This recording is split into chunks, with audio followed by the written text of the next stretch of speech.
Right, we had the button muted. Sorry, guys, let's start again. So you missed my preamble. Right, I'm not going to do it all again. You saw the slide, you saw the intros. Right, so one thing I'm learning now, lure fishing, been doing it for quite a long time, and doing more and more competitions, is that you can catch an absolutely huge fish. That was actually bigger than the one I had before. So I don't do weights because I don't like to show off, but anyone got to guess how big that one was? It wasn't 42. 38. That's 33 and a half, that one. That was a really fat fish. These are all very big fish, all on lures. I could bore you of all sorts, but I just thought I'd get your attention. That one's third cast in the competition. So that's 31 and a half. Sorry? No, that was 117. Yeah, so even though I'm catching these fish and I'm practicing, but you get one or two in the comps as well. So that was a good start to the comp. And I had that one a bit smaller about an hour later. Look at the markings on it. Absolutely beautiful. I don't know why I'm sticking my tongue out. But there we go. But so there's another bonker as well. So you can see that when people say, "Oh, lure fish only catching small pike," I think if I had one way of catching pike, big pike, it would be lure fishing. It's only in the depths of winter I find that they get really, really difficult. Most times of the year, if you get it right, you can catch them. So I've been doing this for quite a long time now, getting quite successful. It's successful in competition fishing as well, and things are really taking off. There's another big one as well. That picture's really crap. That was just over 30 as well. But back in the day, I used to tramp along the fen drains, walk miles with 3 or 4 bait rods, and just dead bait, live bait, dead bait, and that's all I did. So this is pre-beard days, and actually bent nose days as well. I played a lot of rugby, which you'll see in a bit. So I used to tramp along the fen drains. I put this picture up because you'll never guess what's in the belly of that pike. It's mitten crabs. On this particular drain, I found that there was shedding shells at certain times of the year, and these pike got preoccupied on them. And if you feel its belly, you can actually feel the crabs in the. It was absolutely incredible. So that was 26. That was just under 30. That was another fen fish that I walked miles for. But I found as I got older, I just got more and more into lure fishing, and I really scrapped the bait fishing because it just got really hard work. And the fen drains now are, well, they're just a form of shadow of what they used to be. But when they were pretty good still, I used to try and get on boats as well. I used to like to live bait with the pike. And if anyone's tried using decent live baits from the bank, they just swim back into the bank. You've got to use paternoster rigs, heavy leads. It works to a degree, but if you control them, you can be far more successful. So I used to get boats out of the drains and all sorts. And we lure fish back in the day. So this picture is from 1992. I had 6, I can't remember if it's 6 or 8 zander in about half an hour on that little lure. Does anyone know what that's called? Some old school requirements. Close, Charlie will know. Remember, because you had done before. Is it hard? No, Travis? Oh, I've got him. First time ever. No, yeah. First time ever. You've actually told me it before. That's a creature pike, a jointed one. That's a really old-fashioned lure. And what we were doing back in the late 80s, early 90s, we didn't know much about lure fishing. And we were going along the fen drains, just using lures as a way to recontact with the pike if we lost contact with them, because we walked miles. And this was at Christmas time, and this one drain was normally really clear. It had loads of flood water pumping in from this pumping station. And I remember chucking out this lure, and it's very shallow drain. I thought, oh, I hit the bottom. Wow, that was a hit. I caught this zander, so I did it again. Caught another one. And I can't remember if it was 6 or 8, up to between 6 and 9 pounds. And I sent it into what was Harris Angling at the time. I said, have you ever heard of anyone else catching fish like this, zander like this? And they said, no, it's the biggest catch of zander we've ever heard on lures at the time. Well, these days, no one would think twice about it. But back then, in like the 1992, it was like, you don't catch zander on lures. So, yeah, we were doing quite pioneering things back then. But of course, this is where zander normally come from now, the bigger waters. So things, a bit of a contrast there between those ones and that one. And that's a bit crap picture, but these are kind of lure fishing pictures really. And we were catching them on the fly as well. Even that's a more recent one. We were learning to catch these zander and pike on flies as well, because basically, how can I put it on the live? It was out of season. So if you could get on these waters and do other methods, it worked really well. And the head bailiff at the time would go, Andy, you're after brown trout, aren't you? Yeah. Okay, good. See you later. So that's how we used to do it. But going back in the day, a very young looking Andy, we used to catch most of our zounds on little live baits.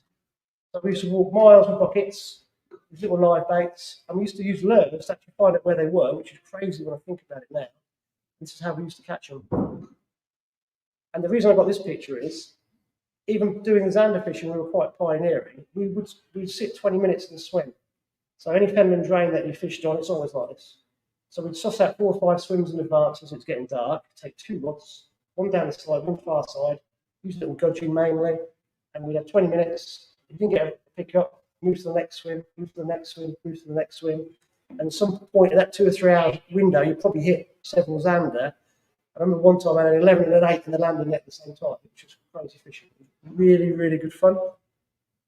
However, we'll come back to that later. Right, so in the beginning, I think we've got a bit of lag. There we go. I had a bit of music to this, but it hasn't come through. So I'm very old. I was born in Wisbech.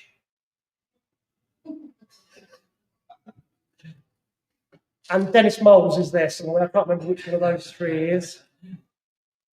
And I get a lot of stick because I have a bit of banter with some Uddites, some Spurs fans who are on this other podcast I do. So that's me and my Arsenal kit when I was about 2. Now, the reason I'm showing you this, I'll explain in a minute. On the one on the far left with the knobbly knees, I was playing sport with kids who were older than me. And also, I played a lot of men's sport as well when I was really young. So I played a lot of cricket. That's me on the far left. And again, that's me playing men's cricket when I was in the 6th form at school. And I was captain of Wisbech Rugby Club as well. So can you imagine on Saturdays what I was doing? I was playing rugby or cricket, and on Sundays I was getting out in the Fen drains trying to catch these pike. So the reason I put all this in is that the fishing in the Fens was magnificent. You catch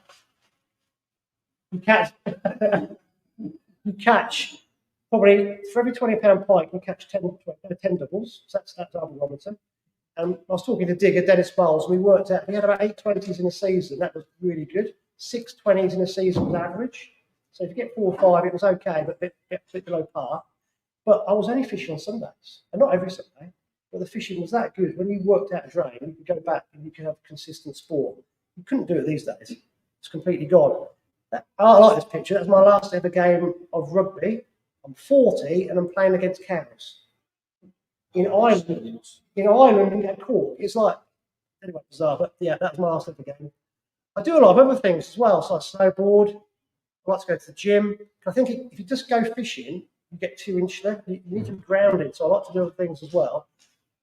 That's me running half marathon. But of course, when you do this active stuff, you get a bit knackered. So my days of running along Fenland banks are getting long gone, and also the fish out there. I also used to go to France once a year as well, have an all-inclusive with my mate Nilsey. So we used to catch these things. I don't know who's fatter there, me or the carp, but we used to go quite a bit. That was quite good fun. And also, this will come back in later when we talk about the podcast. I used to go to America once a year before COVID struck. The guy on the far right is Joe Peterson. So have you seen the guppy lure they use on Canal Gratis? Yeah. So he designed the guppy lure, the CWC. The guy in the middle is Matt Seifert, who's a musky guide. So I used to go there a lot, and these things are, you think pike fishing is good, bloody hell. But it is the fish of 10,000 cuts. It's incredible. So that muskie is 54.5 inches long. That's a huge fish. And I was very fortunate to catch that one. But look at the markings on them. They are something else. And those lakes out there are huge. It's a different world. It's fantastic. The fishing's really slow, but the whole day when you're fishing out in these big boats and these big waters, and at lunch you just drive into a key, you go to a lodge for lunch. It's a different world. It's brilliant, really good fun. So I'll come back to that later. And not everything in America is big, but that's a different story. Also, because I got really into my lure fishing, I started to go to Sweden. So this is Sportfishmässan, which is one of their fishing fairs.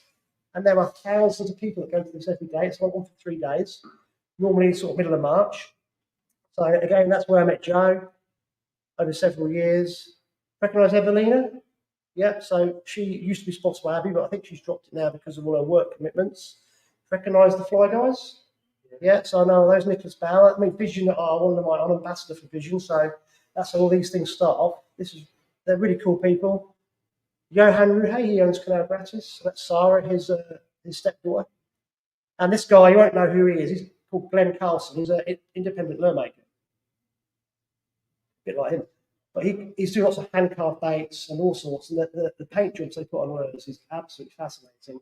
At Sportfish Maston, they have an alley just of the independent lure makers, and it's the works of art. These things they make, absolutely incredible. So it's like I went up into this lure fishing journey, and you learn so much about the sport, people that's involved in it, different countries, and you can catch big pike. And this is part of the Wolf Creek gang. That's how I met Wolf Creek, the guys who run Wolf Creek. So it's Anders and Lena. So I've been over there a few times, and that's how that partnership started as well. So I'm very lucky to be involved with these guys, and every now and again I get some toys to play with as well. So that's how that started. Right, let's go back to the beginning. This is a very famous, infamous drain in Cambridgeshire. Anyone hazard a guess what it's called?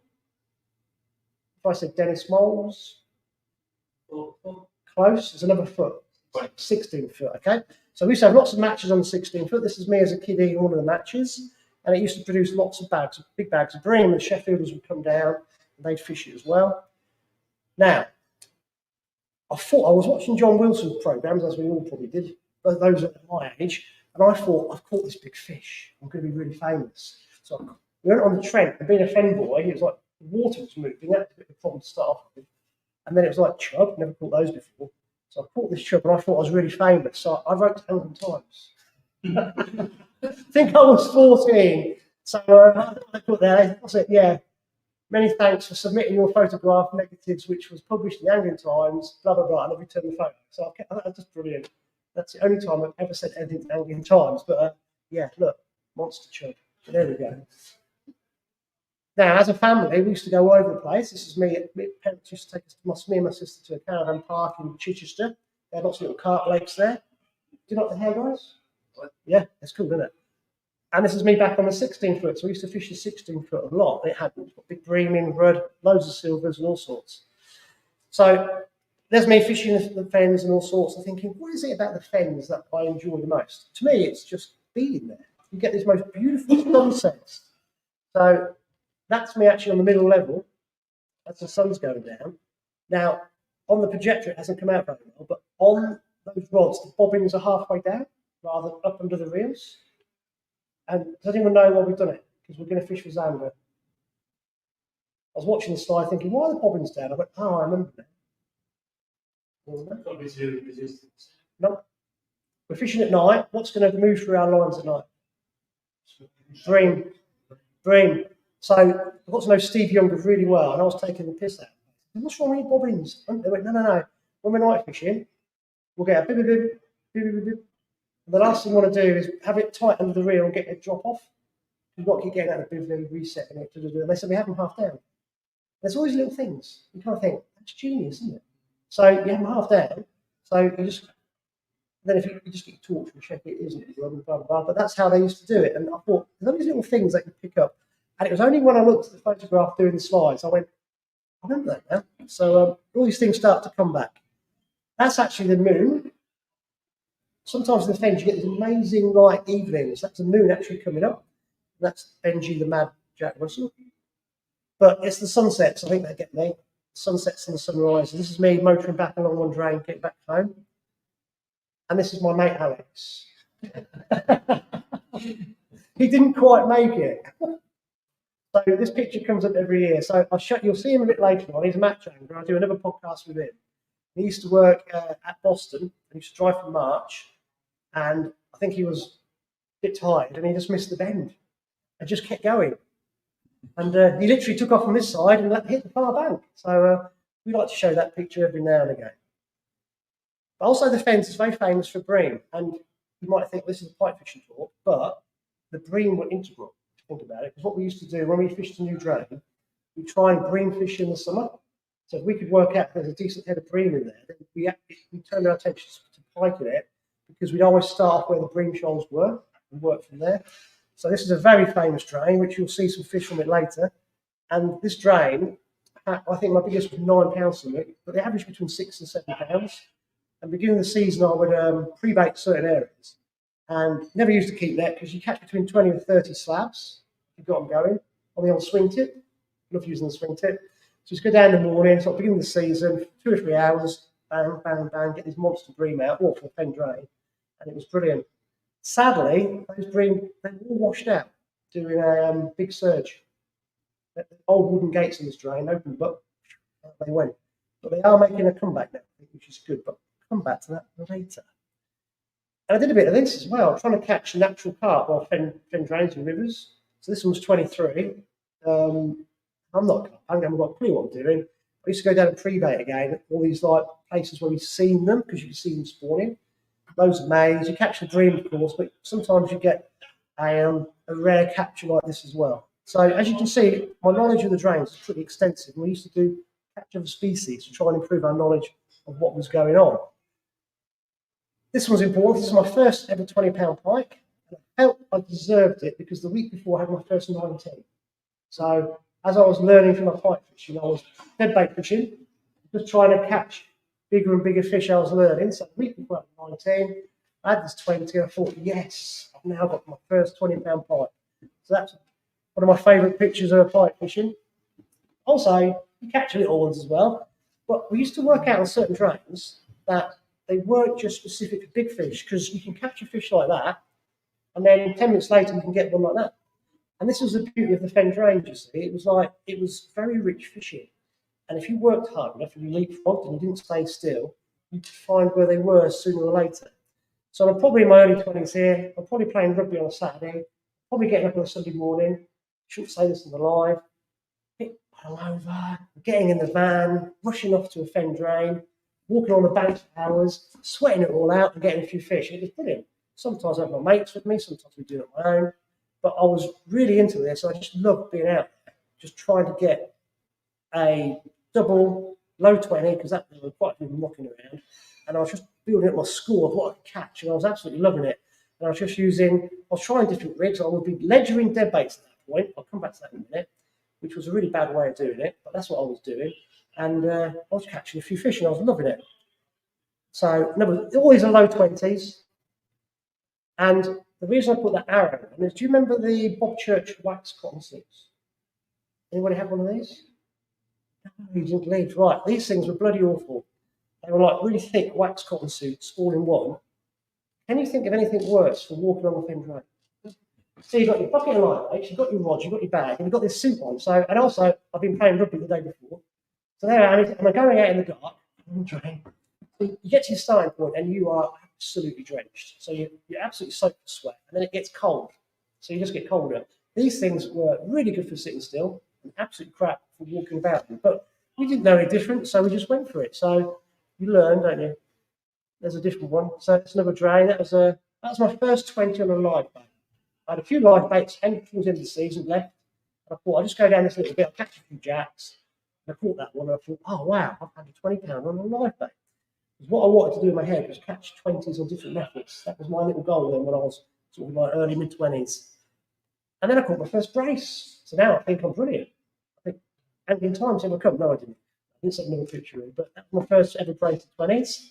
I remember catching that. I was absolutely over the moon. So it was all really, really, really good fun. Still knocking out no 20s. And then I met this guy. I'm going to show you a few people now I met along the way. So what I was doing, I was working at school. I wasn't qualified at this point. I did my degree in sports studies. And then I didn't know what I wanted to do. Dad was a school teacher. And the school he worked at, they gave me a role as an instructor. And I met Alan Ward. Absolutely phenomenal fly angler. Brilliant fly fisherman. Loves the predator fishing. He's one of these anglers that fishes really simply but does it really well. So he's incredibly effective. So we started talking about fishing, and we started going out fishing together. And he took me to different drains. So I was sort of stuck on one or two drains. That's what I was doing. And we went to other drains, and we were just trying different methods. And he fished floats. So I kept looking at, he's got a noddy method there, just floats. And then went on this particular drain. I was getting these brilliant runs where my bobbins were flying off my ledge. And I'd be winding down to this pike, never hooking any of them. And then I'd watch his float go, loop. And he thought this is the one. And it was so obvious that because he was fishing floats, he was using 3 or 4 swan shot on the line, bait was just resting on the weed, swan shot on the weed, pike was picking it up, and he was in direct contact with the pike. I was using this ledger rig, and the pike was tearing off with the bait because I could feel the resistance. And I had a big U-bend in my line around the weed, and as I was reeling down, they were just ejecting it. So there's all these little things that you learn by fishing with different people. So I just switched to floats, and things changed instantly. So we were doing a lot of fishing together, and we started fishing a few drains that we hadn't fished, and we started fishing areas of drains that Alan was fishing, but different areas. And then he caught this. This is a 25. So at the time on the Fen drains, this was a really big fish. And there's a bit of a story behind this. So I made my own pike. And Alan liked to use those little inline things. So we sat there. We were sitting next to each other. We had 3 rods there each. I had 3 that way. He had 3 that way. And I smelt it. I wanted to recast it. So I just reeled it in. And as he got to the side of the bank, this huge fish followed it and went. I was standing there going, bloody hell, did you see that? He went, yeah, I did. So I chopped this thing back out and sit back at the back. We're just talking away. And he's going, well, this bloke look a bit weird to you. And he kept doing this. I went, that's not the wind, is it? He went, no. Yeah, 2 minutes. He went back down and checked my rod. He went down and the line was pissing out of his spool. The stop might come off. And this little float was just doing this. So he's wound down. Oh. I think it was this bloody big fish that had followed me, and he was spawning. So that's 25, and it wasn't deep hooked. And just remember that from that capture, it was incredible how all these dark little things happen. But we started catching some decent fish that was spurring us on. And this particular drain, we actually started walking a really long way. And what we were doing, we were tracking the same kind of pike. It was really interesting. That was a 22, and I think he had it about 2 weeks before, probably a mile further up this way. So we're walking down this drain, just trying to work out what's going. And if we kept working hard throughout the day, we'd intercept these fish. And we spent a lot of time on this drain. And I remember one evening we got back to the car park where the cars were, and Dennis Moles was there. So he's in the car park. And he's with a guy called Roger Curran. Now, Roger was one of the few guys I know. He had a Fenland 30 before he caught a Fenland 20. What that? So he was one of the very rare people that managed to do that. So he's in the car park talking to Dennis. Me and Alan turned up, it's pitch black, and kind of walked a long way. Dennis stands there and goes, Roger, those old boys know something? I stood there going, we do, but we're not telling you. Yeah, so, and that's how it was. It was a bit of a Mexican standoff when you saw each other. So it's like, you all right, Dennis? All right, boys, you boys know something? We go, no, we blanked, we didn't caught anything. Well, as you do. Yeah, all right, yes, we have. So that was that particular drain. This is another drain, and this drain now is devoid, completely devoid of anything. It's been absolutely hammered with gill nets, people taking fish by rod and line. Back then, when Alan was playing that fish, this is, when I think back to what we used to do, was absolutely crazy. So this bank is really steep. We'd walk halfway down, and I'd meet him after school, so we probably got 2 hours, and we used to fish little copper spoons like that, and we used to chuck into the far bank, keep the line tight, let it flutter down. And because we're on the angle of the bank, we pick the spoon up, let it flutter, pick the spoon up, let it flutter. As it was dropping, we get all the hits. And we caught so many zander and pike doing this. It was incredible.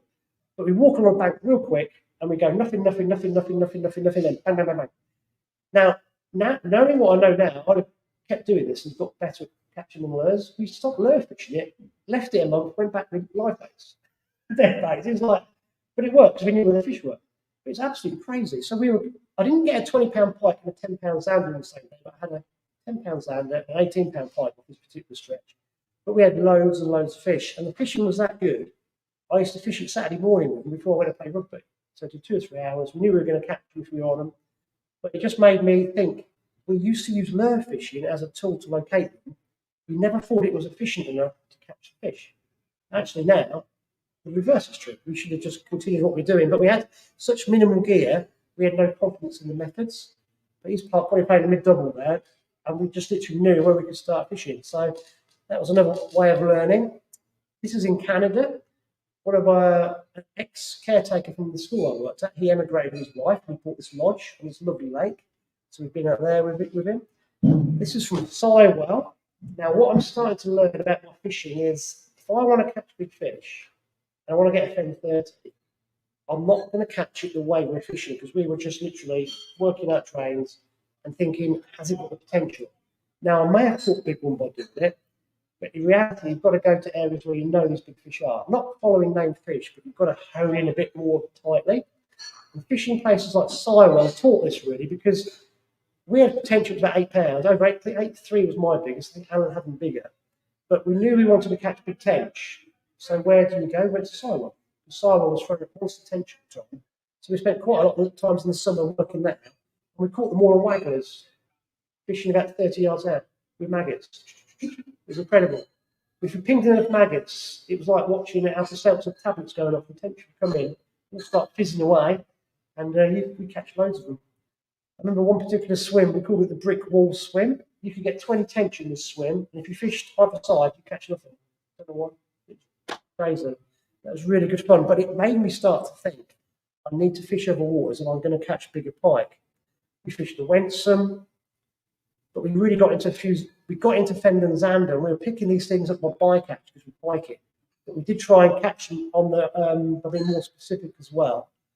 And we started to experiment with all sorts of things. So I'm on a boat, and this is when the relief channel first opened up. So this is a long, long time ago.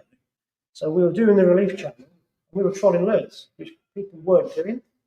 And it was actually really, really effective. The best lure for Zander was the big old bulldog, which was incredible, wasn't it? And we were catching them in the middle of the day, and sometimes in July and August. And then hit them that hard, the tail of the bulldog was coming up the gill plates. It was absolutely incredible. Not the thing huge, up to about £11, but it was just, if you just kept trolling up and down, you'd contact them sooner or later. Now, Alan is a really good trout handler, and he taught me to trout fish. So this is us on Rutland, and it's when you start trout fishing on these boats, your boat handling has to improve pretty quickly because you go out in all sorts. But Alan taught me how to trout fish, and that little grayling there was the first fish I ever caught on my own home tide flies, which is really significant. If you think back to the 42, I tied that fly. So to me, fly fishing, you want to be tying your own flies, don't you? But you've got to learn somewhere. And I had that little goldhead, which is the easiest fly in the world to tie. So Alan showed me the principles behind it. I went to tie the goldhead, went down to Ross and Rye with an ex-girlfriend, went on holiday. I thought, I'll take the fly. Well, I don't know what we're doing. Oh, I caught a grayling or two. I couldn't believe it. So I thought, it's not as difficult as I thought. And then I learned how to trout fish on the resis. And then I started talking to different people. Now, this guy's called Alan Dalton. And Alan was one of the wardens at Rutland. He later on moved to Grafton. So we started fishing a bit together. And this would have been late 90s, I think. And the only things we could use were bulldogs and spring dogs. It's only baits we could really get. And I used to hate using them because they're like lumps of rubber. Your tails would do that. But he's got a bulldog on, and we're in the boat. I remember this, and we were like trying to fish the old riverbed, and the wind had blown us off. We're on a drogue. And we'd been there for hours. I think, I'm never going to catch anything. I just turned around, and I saw his lure coming back. And I saw this fish booming after it. Yeah, I've still got it in my head now. And as it hit his lure, it just opened its mouth, its gills flared, and this whole lure disappeared. And I was like, Alan, you got one, before I could get it out. He's like, oh, I got one. I went, no, I just saw it. Absolutely incredible. It's £24. It was a hell of a fish. Alan's a big bloke. It doesn't look that big, but yeah, little memories there. And I still remember it to this day, that fish coming in after that lure. It's quite incredible. So I met Alan. We fished loads of different places, and he was really keen on his pike fishing. Still fly fishing for the pike. So we're not catching monsters, but we're learning. But we haven't got the right gear. So if anyone fly fishes, they'll know that these days, pike fly fishing has really come on leaps and bounds. A little bit, I'll tell you something scientific now. The fly lines are loaded along different lengths depending on what style of fishing you're doing. So if you're traditional trout fishing, they tend to be more loaded on a longer head. Does that make sense so far? When you pike fishing, you get the load right in front because you want to pick the fly up really quick because it's a bigger fly. But with a longer head, you can get a nice, more relaxed cast out. With these front-loaded things, they're quite hard to cut. You've really got to load the rod. It's quite ferocious, really. We're using the wrong gear, completely the wrong gear. It's trout stuff, but we're trying to get by. So what we're doing is hurling these things about and really trying to get them out. We can't cast. Alan can cast a bit. I'm getting nowhere, but we're giving it a go, and we're catching a few. And the reason I put that arrow there is we're using saltwater fly rods now. We're trying to find gear around the world we can use for fly fishing. So that's the old Sierra saltwater 9-way. again with the wrong lines, trout fishing lines, but we're trying our best. So again, this is the late 90s. I think a lot of people forget that fly fishing these days has been made so simple because the gear has really improved in technology. But back in the day, we just had to make do with what we could get. It worked to a degree. But I met Nigel Savage there. He's a really well-known pike fly angler. He's a lovely guy. And look at our technology. Look at that fish finder. That was amazing. I think it's turned off because it's that crap. So this thing, we just needed to know what depth we're in. That's all. We're just using it to find out what depth we're in, and that would do. So we kind of had an idea of where these fish were. Knowing what I know now, we were nowhere near them. But at the time, we think we're on them and we're doing it wrong. So we're flashing it. But it was all good fun. And like I said, it's all these learning curves that you put together, pieces of the jigsaw. That hasn't come out very well on the projector. That's a brownie that you catch as bycatch. Anyone got any of those lash scales? That's £10.6 that really. And I had that on a pike fly, and I had 2 Zander, an 11.5 and a 12, the 2 casts before. It was absolutely mental fishing at times. But just want to put that in. That was my biggest brownie at the time, but obviously bycatch doesn't count. But you also get surprises when you do it on the fly. And I met this guy, whose name is Guy. This guy is called Guy Eldridge. He's a lovely person. He lives fairly local to here, actually. He fly fishes all the time. So when I'm doing this fly fishing, I'm meeting different people, and we've been at several places, and I've learned loads of him about fly fishing. And he's caught some massive fish. That's a Fenland. Any idea of how big that is?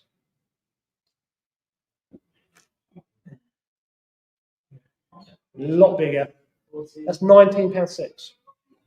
It's also a bit dark if you can see the screen, but he had a £16 the week before. It was amazing, and we were learning that actually these big fish were actually, you catch them easier on artificials than you could on lights and beds. Just need to put the jigsaw puzzle together.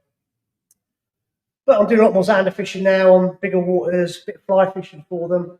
So things are happening. Right. So now I'm feeling I'm quite an accomplished angler. I'm learning to fly fish, doing a little bit of lure fishing. I've caught loads of Fen 20s on the old dead baits. Some live baiting. Live baits, we're using little things. I'm doing all right. I'm getting the stripes. But I must have been a bit upset. Let me show you this book. This is my first kind of proper girlfriend. I even bored her to death. Right, so she gave me this as a Christmas present. I must have been going on about £30 pike, even in the smoke. So I was obsessed. I want to catch a Fen 30. That was my own. That was my trip. I need to get a Fen 30. Then I can die out of pike. That was what I was thinking. So I started work at the school I was at for a long time, and they had a summer scheme, and I used to run the summer scheme, and I used to get Wednesday mornings on, which is like brilliant. So I go fishing and then go to school. So I had this. This is only a 22, but it's a really long fish. I had it from this drain. I kept thinking, I bet this drain could do some absolute monsters if we get it right. This is a September fish. It's a really big frame fish.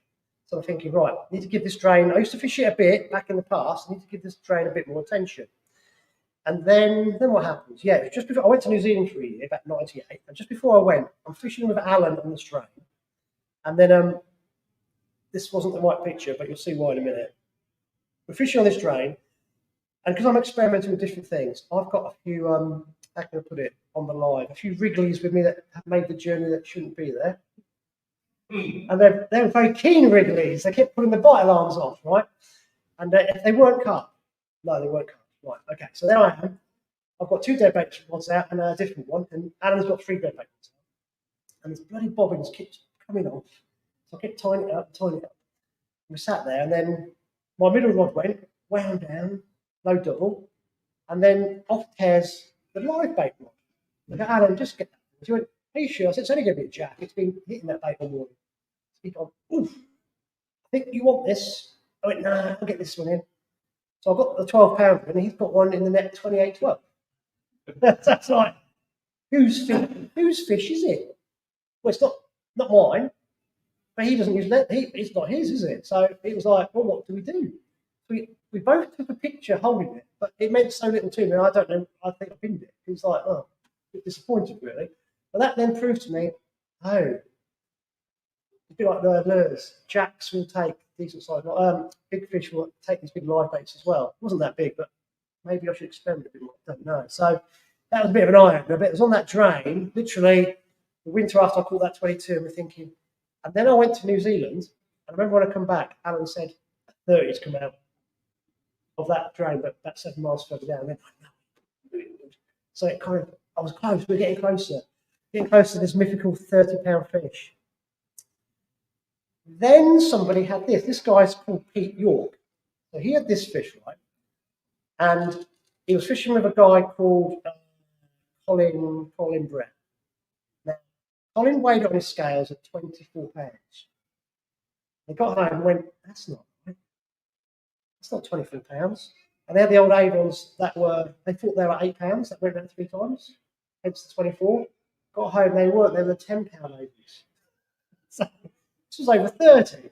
Now, I've been fishing, this is on another drain. I've been fishing this drain all winter, and Colin had told Alan about it. That's where I got this picture from. But Colin wouldn't let me know. It was like, why not? I want Andy to catch him. Why not? And Alan was going, why not? He goes, well, anyway. So I eventually found out about this. I thought, look at me. How close was I to catching it? So it was the back of my mind. Does anybody remember this program on Discovery Channel? Yep. Yeah. Does anyone know how it started off? The competition. There was a competition, right? You had to enter this competition with a 5-minute video to become the presenters for this data. So I thought, I can do that. So there I am, a year after that 30 came out, and I've got a camera from school, I've got a very great thing on a tripod. Another girl, there's a common theme here. Another girlfriend at the time was meant to be, she meant to be helping me. She couldn't come. Then my best mate couldn't come. So there I am on this train with this very great camera, my rods, and I had a chocolate Labrador dog as well. And I thought, what am I going to do if it rains? So I took the brolly. So I set this camera up under the brolly. I've had a 16-pounder. I got it on film. I thought, oh, this is a good start. Then I had an 18-pounder, which was a brilliant start. I had nothing for 3 or 4 hours. I kept leapfrogging along the train. I went back to the access point. And then I had this one. I got it on film. I thought, it was 27.10. And it was that. It was the same fish.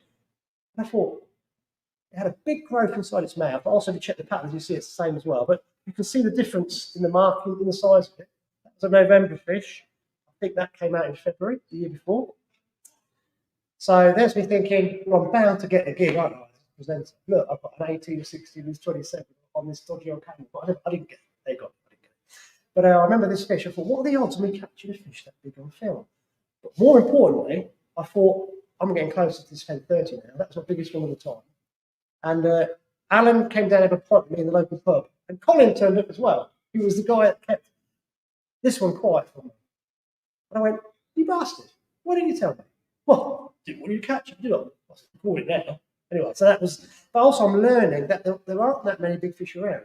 Even though we want to catch unknown fish, sadly, there are very few big pike around, even back then. But I'm getting closer. I'm thinking, right, okay, the fishing places where these big fish are, I'm getting really close. Mentioned I was a school teacher, I was a head of year. Now, head of year, you have form tutors. So you're in charge of like 300 kids, and you've got 10 or 12 form tutors. And one of my form tutors was called Sue Fogg. She was a science teacher. This is her husband. So one Monday, she rocks up to me in the staff room and goes, Andy, my husband's had a 30-pound pike over the weekend. I've gone, yeah, of course he has. Don't believe you. I've gone, I don't suppose you've got any pictures. She went, yeah, I'll bring them in tomorrow. And we had these pigeon trays in the staff room. So the next day, I walked to the staff, my pigeon tray, pulled it out, a pack of photos, and go, bloody hell, it's this. Now, I can't remember his first name, but Foggy got his son down to take photographs of this fish. And they had the old informatics. And his son stood on top of the bank, taking pictures like this, of the drain and where it was. So I've got all these pictures. I've gone to the photocopier, photocopying all these pictures back in Sue. I said, Sue, that's a really nice fish, isn't it? Yeah, I said, thanks for that. So I can't wait till Friday night. There I know where this is. I'm shooting down to this river, going, top of the bank, going, bloody hell, this is it. So thinking, what a stroke of luck. So I've now got the right river, and X marks the spot. And also Foggy, he was a bugger. He used to leave Kit Kat wrappers in this one swim. So I go down, fish the swim, get on the kickback lines, put them in a bag, go back to school, go follow him that week, put them in Sue's tray and go, tell him to take his rubbish out. So I was fishing this lovely Fenland River. It was brilliant, and it run off constantly one way, and I spent ages leapfrogging it, and you couldn't catch a thing leapfrog. But you sat still, they would come to you. It was crazy. And there were certain areas they liked to be in. That was the biggest one I ever had out of it, about 22 pounds. I never caught the big one. I did try quite hard. I had a whole like two years doing it. And I met so many people there. So Steve Rodwell comes over the bank. Anyone know Steve Rodwell? Very famous Fenland Piker. He looked at my floats and went, "You know what, mate? Why are you fishing with carrots?" So I had this big orange floats on. I never forget that. Met Dennis down there a few times. And like I said, never had the big one. But it was a lovely place to fish. But sadly now it's completely infested with otters. And it's completely gone. And that was the river where the guy, Roger Hurren, had a 30 from before he had a 1020. Yeah, so that was good. But again, I'm thinking, right, how close can I get? I'm getting really, really close to catching this fish that I want to catch. But as you can see, I was driving quite a long way now, trying loads of different things. And getting those photographs was just a stroke of luck. It was brilliant. I mentioned I went to New Zealand, and when I come back in 2099, I think it was, I thought I better grow up, I thought I better get a house. So I'm going to get this. So I started scanning the local papers for cheap, or a real cheap house that I was going to live in for a couple of years, do it up, flog it. So I found a couple, and one of them, it was an old council house. It was next to an old drain. Me and my mate Chinny used to fish. You'll see him in a minute. And this drain had been polluted, big saltwater pollution, and the only thing we could catch in it as kids was eels.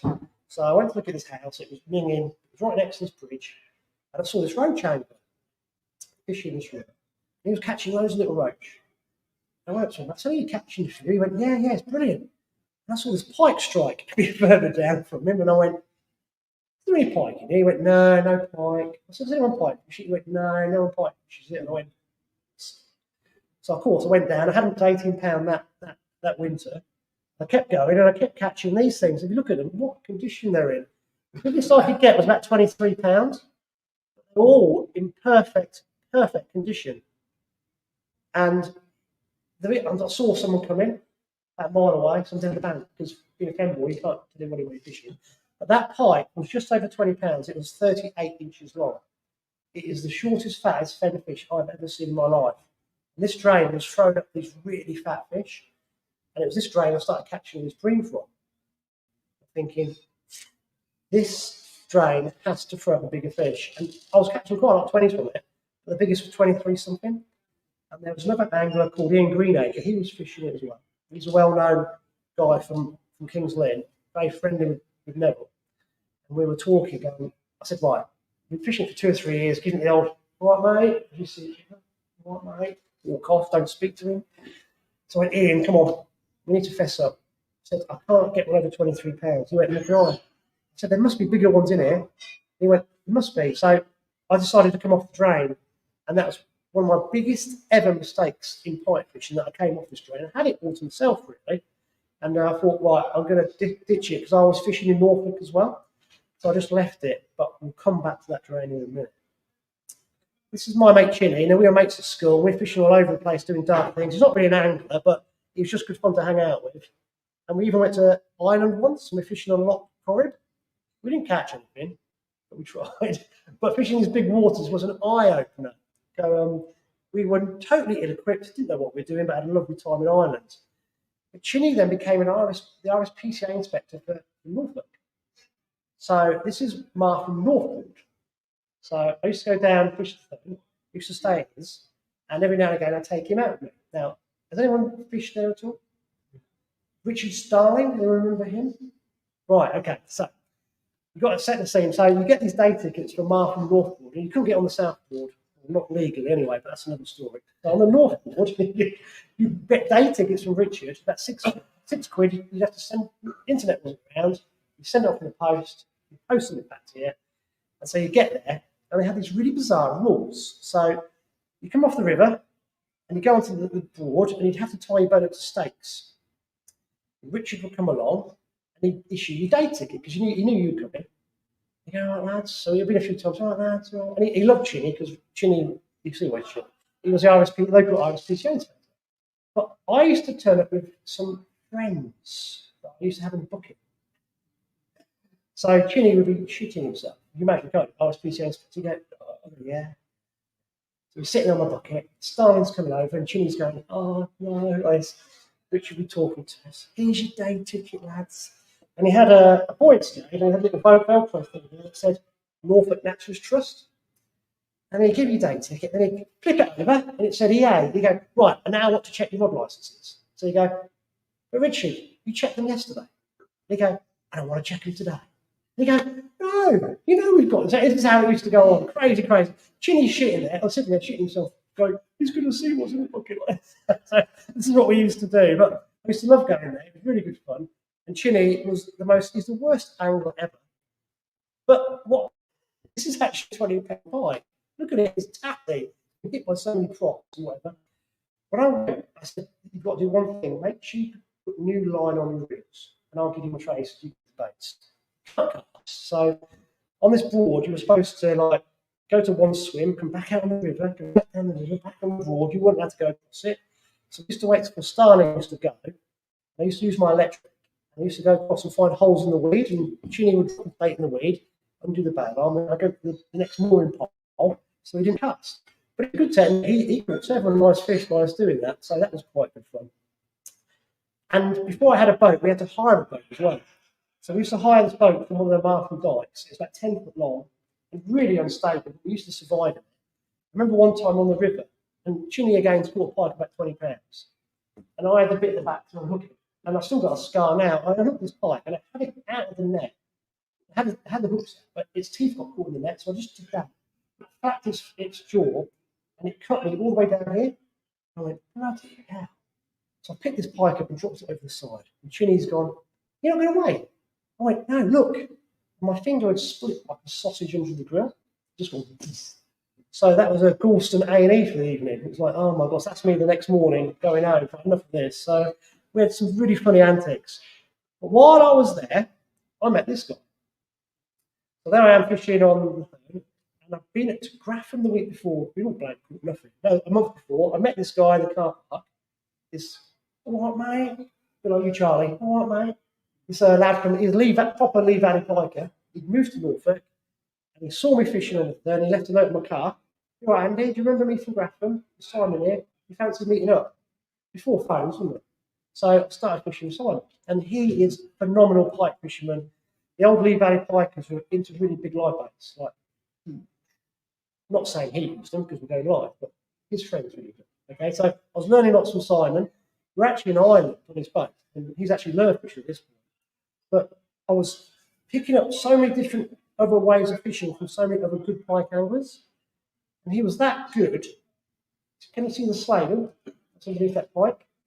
That is the prototype for the first ever one that Eddie Turner produced. So Simon made the sladle. We were actually trying it out in Ireland, and then off that Eddie did the proper ones. So that shows you what type of angler he was. He's fantastic.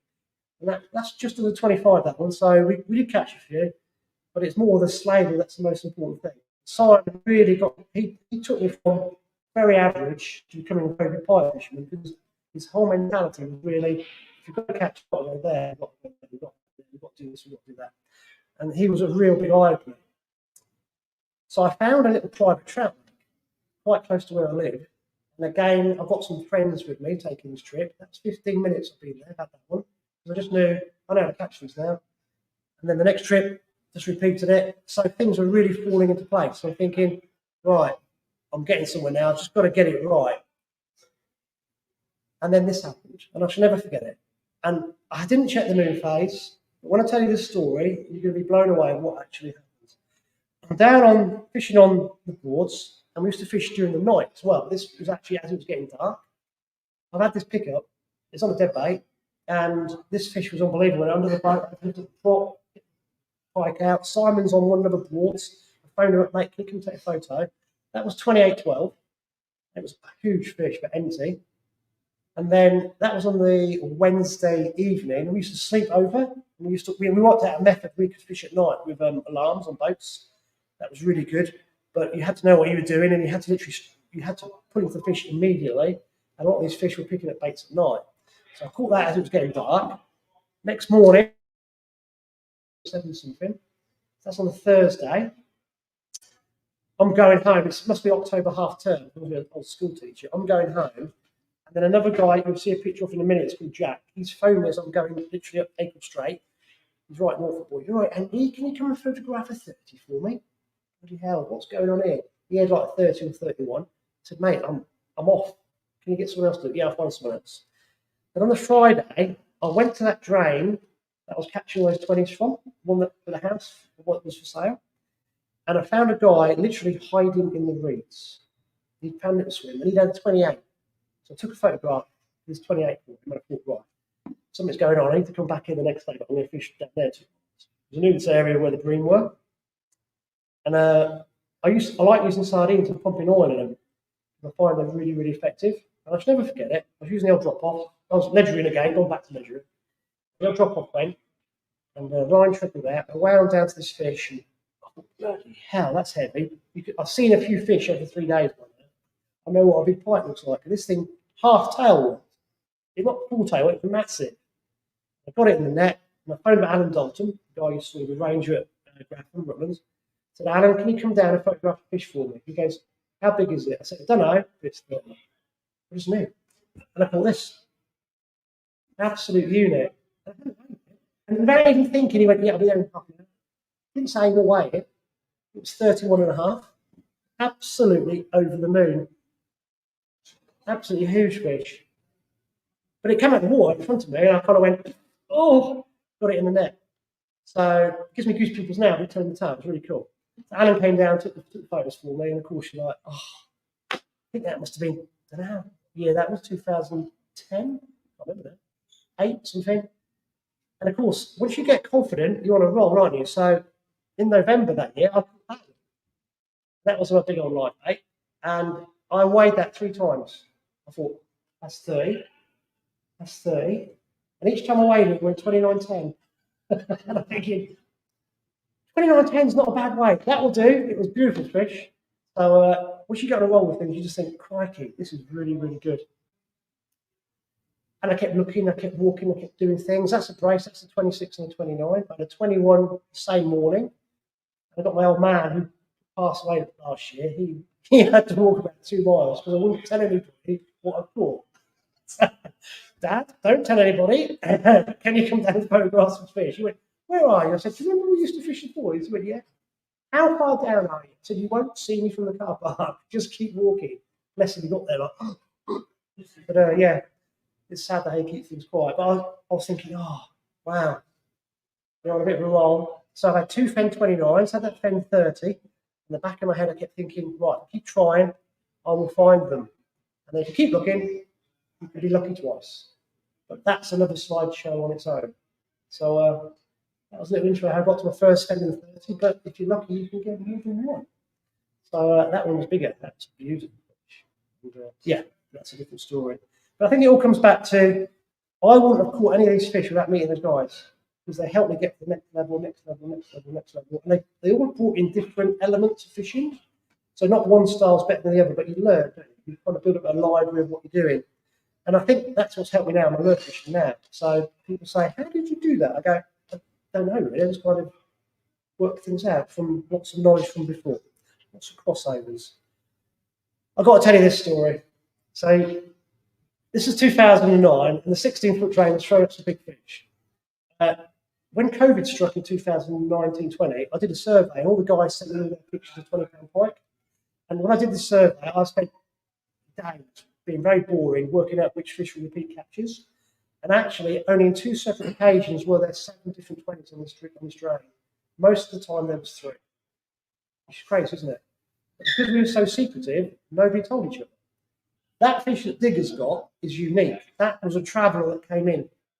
Now, the problem with the 16-foot is you've got the 40-foot at one end, and you've got middle level 3Ls at the other end. And I'm not being racist here, but the influx of foreign people from the country, their culture is to eat fish. And the problems we get on this drain are at the 40-foot end and the middle level end, with nets, deadlines, and so forth. So the only fish that survive are the ones that stay in the 16-foot, because it gets policed. The ones that travel will get nobbled at one point or another. And this was a traveller, and that's Digger's 30. That was another one that Andy had, that's even bigger. And that had come down from 40 foot because the sludger was pushing fish down. So a lot of people were learning about this drain, and it was really handy for people just to sit. This is quite important. Okay? So people were just sitting. So I think it's this slide. You had a speaker last time, I believe, and he hates this picture. It's not his picture. Mark got too close to the river. So his car slid down and he has to get help to tow it out. Okay? So there was lots of banter going on at the time, and I didn't know Dennis that well, I knew him a little bit. There's me, Mick, Phil Brown, and Adam Dalton, and we're calling this lot the Cambridge Mafia. So we're keeping an eye on them, they're keeping an eye on us. And if we can get one up of them, it's funny. So there were lots of people sitting in different spots, and me, Phil, and Adam would always go on the far bank and leapfrog. We'd walk miles in between the bridges. But actually, this drain was a bit like that river I was on. You're better off sitting still. They'll come and find you, which is a bit boring. But if you sit in your car, not that close to the drain, but on the top, you normally catch a few. So when Barrett comes back, you'll tell him that you've seen this, right? But this gets better. So, it's lagging. This is Phil. We're trying to find different areas of that system, thinking we've got to find these fish. So we're driving along, and on this particular stretch of the 16 foot, we find this 12 wrapper, find a puke, and these fishing nuts. I'm thinking, that's strange. Oh, look who they belong to. So I thought, right, I've got to get them. So I got the technician at school to make me a sign. So I got him to make the sign. And Mark used to fish the same swim. So I got this sign, stuck it in the bank, left it. I did it on the way home from school, it's getting dark. Made sure no one saw me, stuck it in the bank. I thought, right, after about 2 weeks, I didn't hear a thing. I'm thinking, oh, someone's picked it up. And I'm actually fishing on the 16 foot in my boat, long way down. And Rick Wesley's got in touch. He's part of the Cambridge Mafia. You're right, Andy. Just gone past you in your car. In my car, have you caught anything? I just had to phone you. And I went, unless you bunking. No, I didn't. I went, no, I've not had anything. He went, there's no fish where you are. I said, no, nothing down here, mate. And he's gone, do you know anything about a sign? I went, sign? He goes, yeah. I'm just going up the other end, not Paget, just go the other end. He goes, and there's a sign saying climate fishing for Mark Barrett.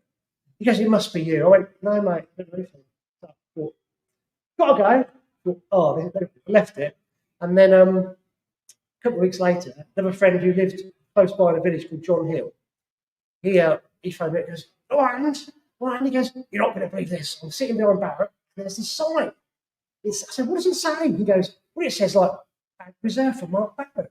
I said, cheeky bastard, does he reserve the bank for himself? And he's going, no, he goes, this sign's there. I said, why doesn't Mark pick it up? He goes, he thinks it's brilliant, because now he's got fishing down there, because everyone else thinks he's reserved the bank. I thought, well, that backfired. So I thought, there's only one thing to do. I'll make another one. So I stuck this one next to the first one. Just left it. And both those signs stayed there for the rest of the season. No one touched them. The 12 bar was still in it. And I waited until the close season. No one's about rescued the signs. And I didn't tell a soul until I did a talk at Bottersham like 2 years later.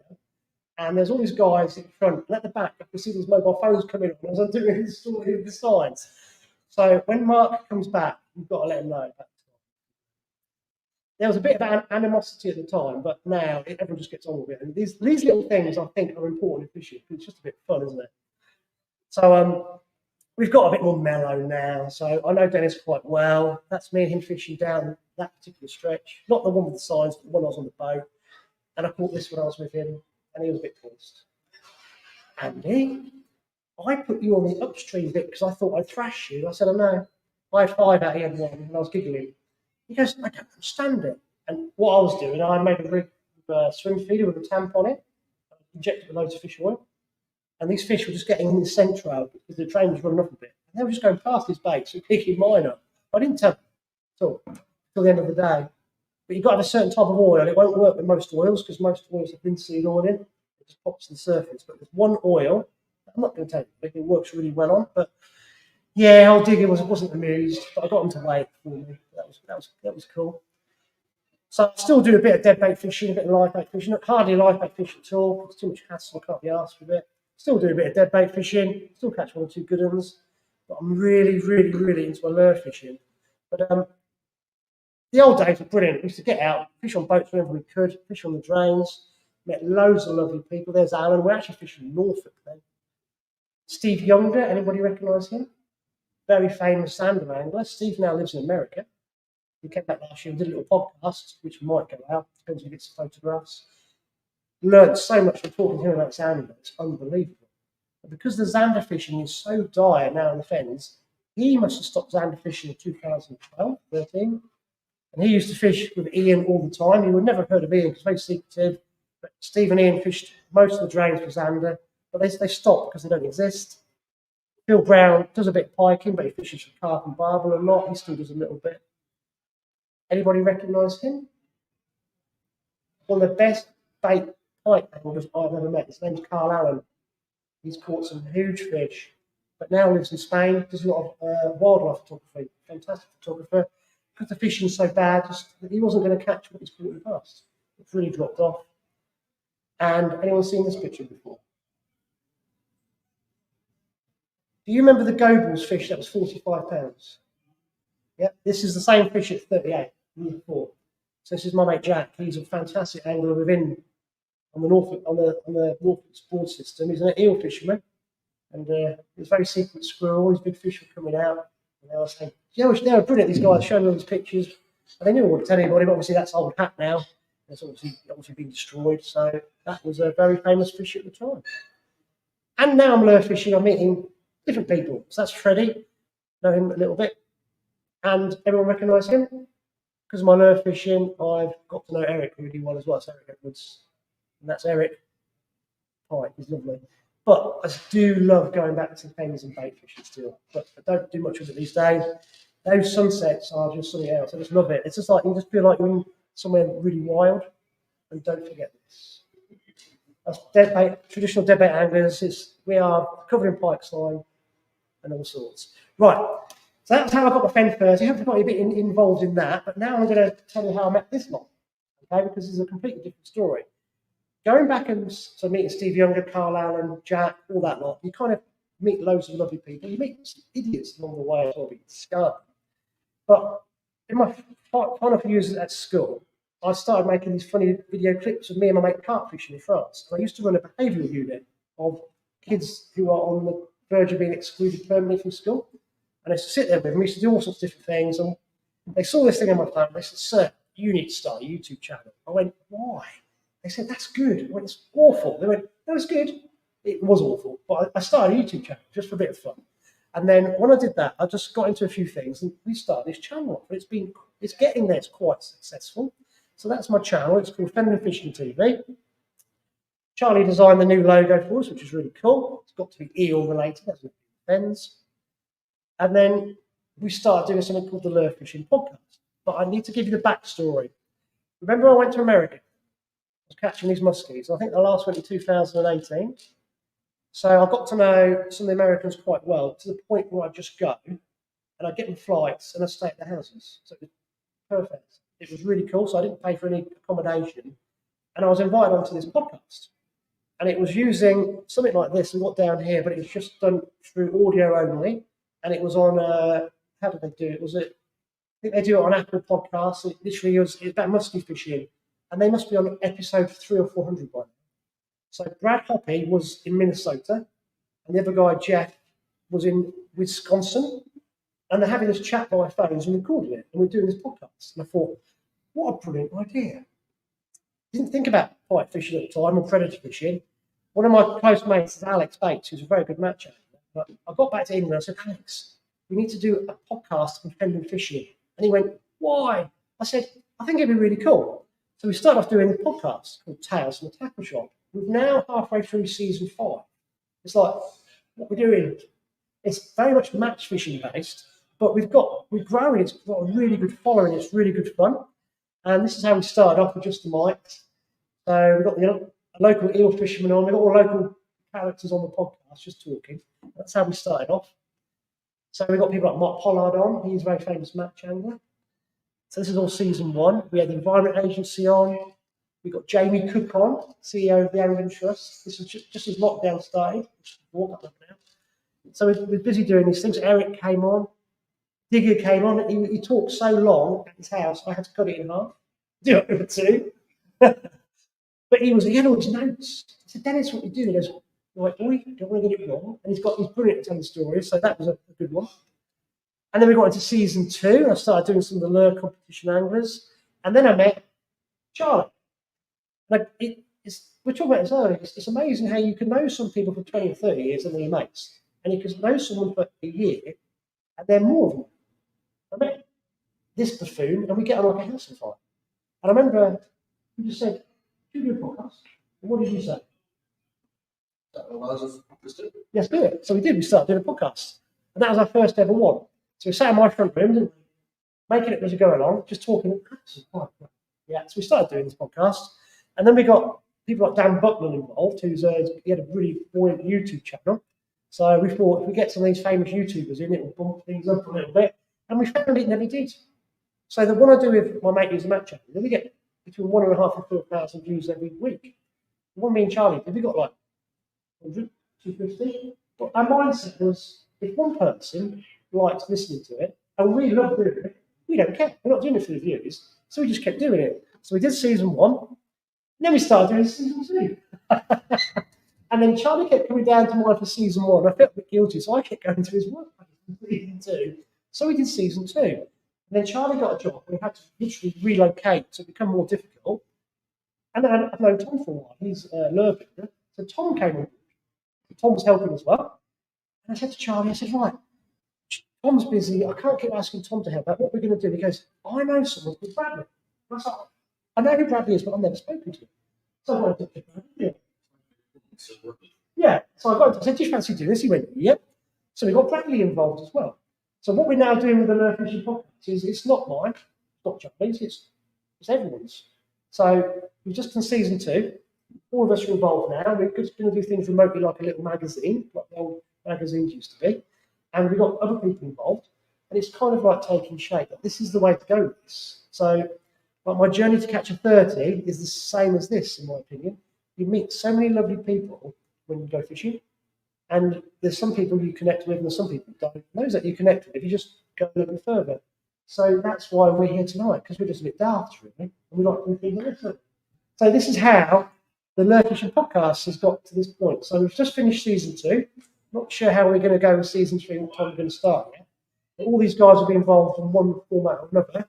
And hopefully you guys will start watching it. If not, it doesn't matter, but we're going to keep doing it and see how we go. So that's my bit done. That's the podcast introduced. And I think now what I need to do is let these guys tell you something. I think I've bored you enough.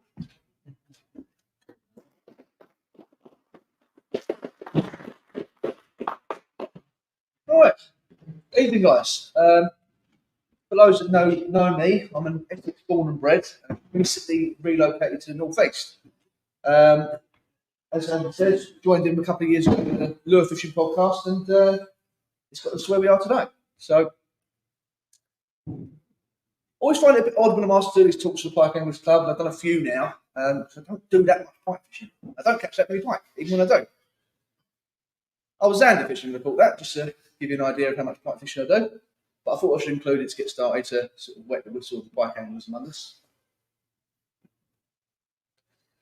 This was what really kick-started my love of lure fishing properly. I think most of us have dabbled in bits and pieces over time, and you either really get into it or you don't. And back about 5 or 6 years ago, I bumped into a load of these big ones. And they were very close to me, and I had a period of time over a winter where these big perch would just like shedding peas, one after another. I was very lucky, I just happened to time it right. I don't put any sort of amount of skill in that, I just got the right timing right. But it kick-started a real passion and love for lure fishing. And although I am still very much an all-round angler, I do a little bit of everything: lure fishing, bait fishing, fly fishing, sea fishing, it all. Lure fishing, and especially for perch and pike, is what I keep coming back to. It's another one from that season, not one of the biggest I had that year, but probably the best photo, I think. over a period of about 4 weeks, I had, forget if it was 12 or 14 fish over £4, and up to that point, I'd had 0. Before I'd had that, I think my PB before that period was £3.14, and I'd equalled it 6 or 7 times, I think, and never beaten it. But I beat it a few times over that few weeks. And from there, I started moving further afield in the Midland reservoirs. Gander was something we just didn't have in Essex, nothing I targeted. And I learned trial and error, really. Very, very basic equipment. I didn't have much in the way of electronics. Very much similar to what Andy was talking about earlier.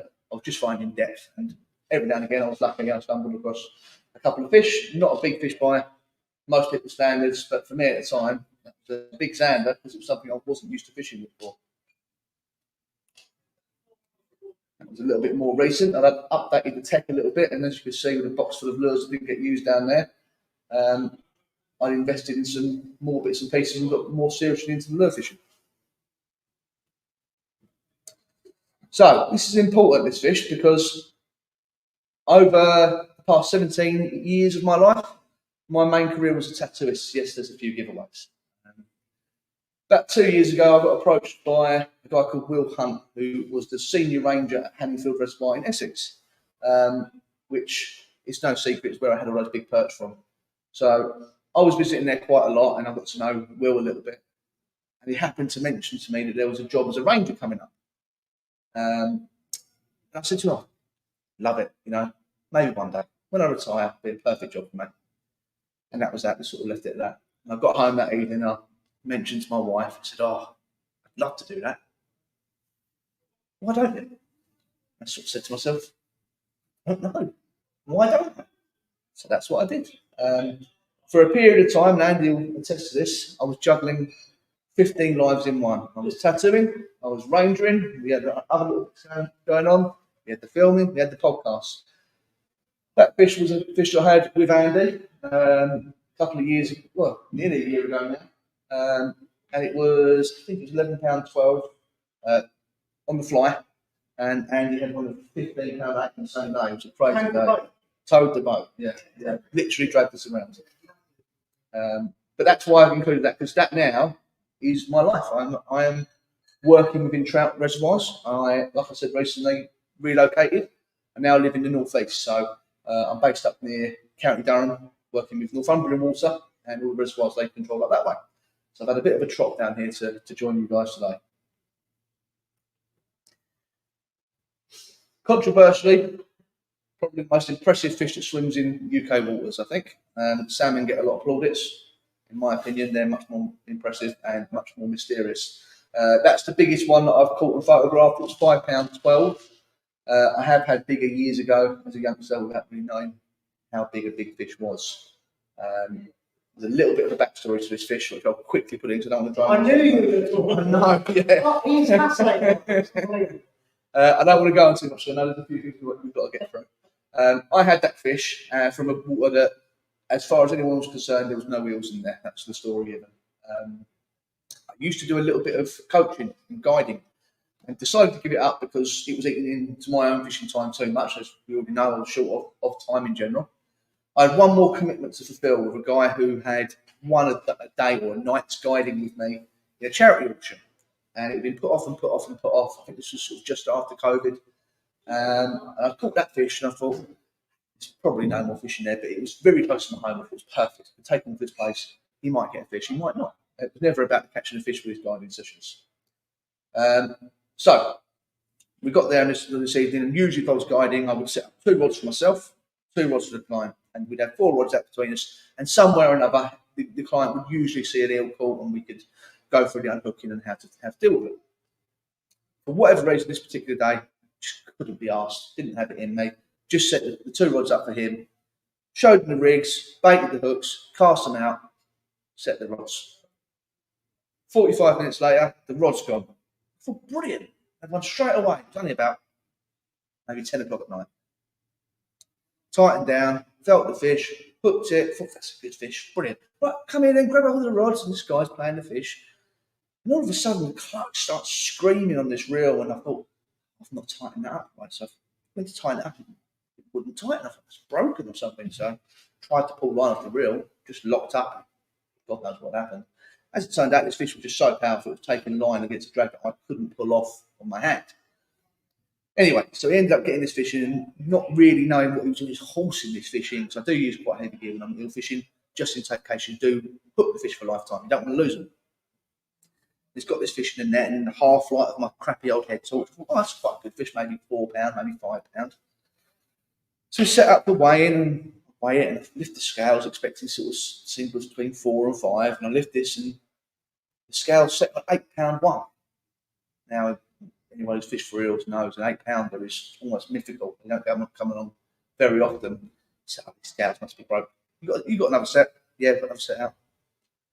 £8 again. Couldn't believe it. Now, I haven't included this picture because I don't feel it's right to share our people's captures, but that was an £8 1 ounce eel.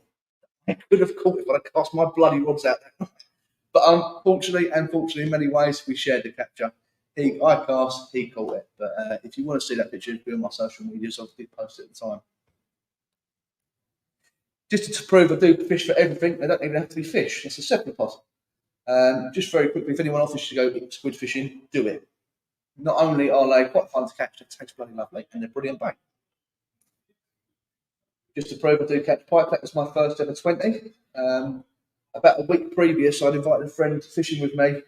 This is a bit of a running theme of people catching big fish when I asked them to go fishing with me. Said, oh, I'm going to go fishing. Do you fancy it? I said, okay. We went to this tiny little pond that we sort of knew there was big fish in. 45 minutes of being there, he caught the fish I was after at £30. Always a bridesmaid. That was my first ever 20 that he put me on a week later. So it swings and roundabouts. Now, that is a hugely enormous perch compared to the ones from earlier. But that's the most recent photo I had at the time of submitting these photos to Andy. This is from a northeastern river near to where I'm living now. It was just very satisfying to me to fish somewhere new, find new fish, and start working it out all over again. I felt like a kid fishing these rivers. Could be anything in there as far as I was concerned. I was very pleased with that fish. That's me done by the looks of it. So I'm going to set aside. Brad, give you a little bit of an intro. Well, I have a bit of a conundrum from the beginning of mine because there are no photos of me from when I begun. Because nobody in my family fished, so it was just down to me on my own.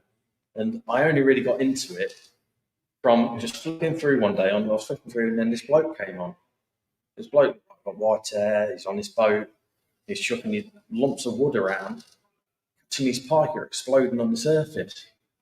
And it turned out to be, it's like that ended up being my addiction to watching John Wilson. It was always John Wilson. I watched a bit of Matt Hayes as well. But I thought, from that video, I thought, I love that rod. I've got to have that rod.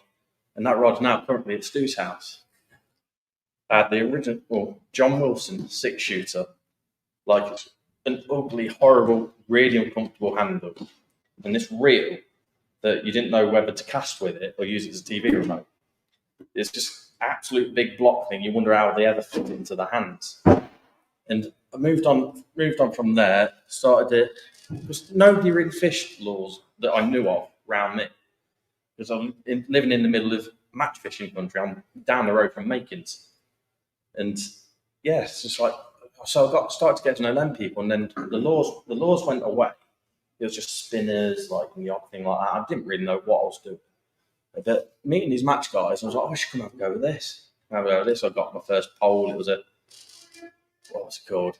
Max Catch Crazy Carp, and it weighed an absolute ton.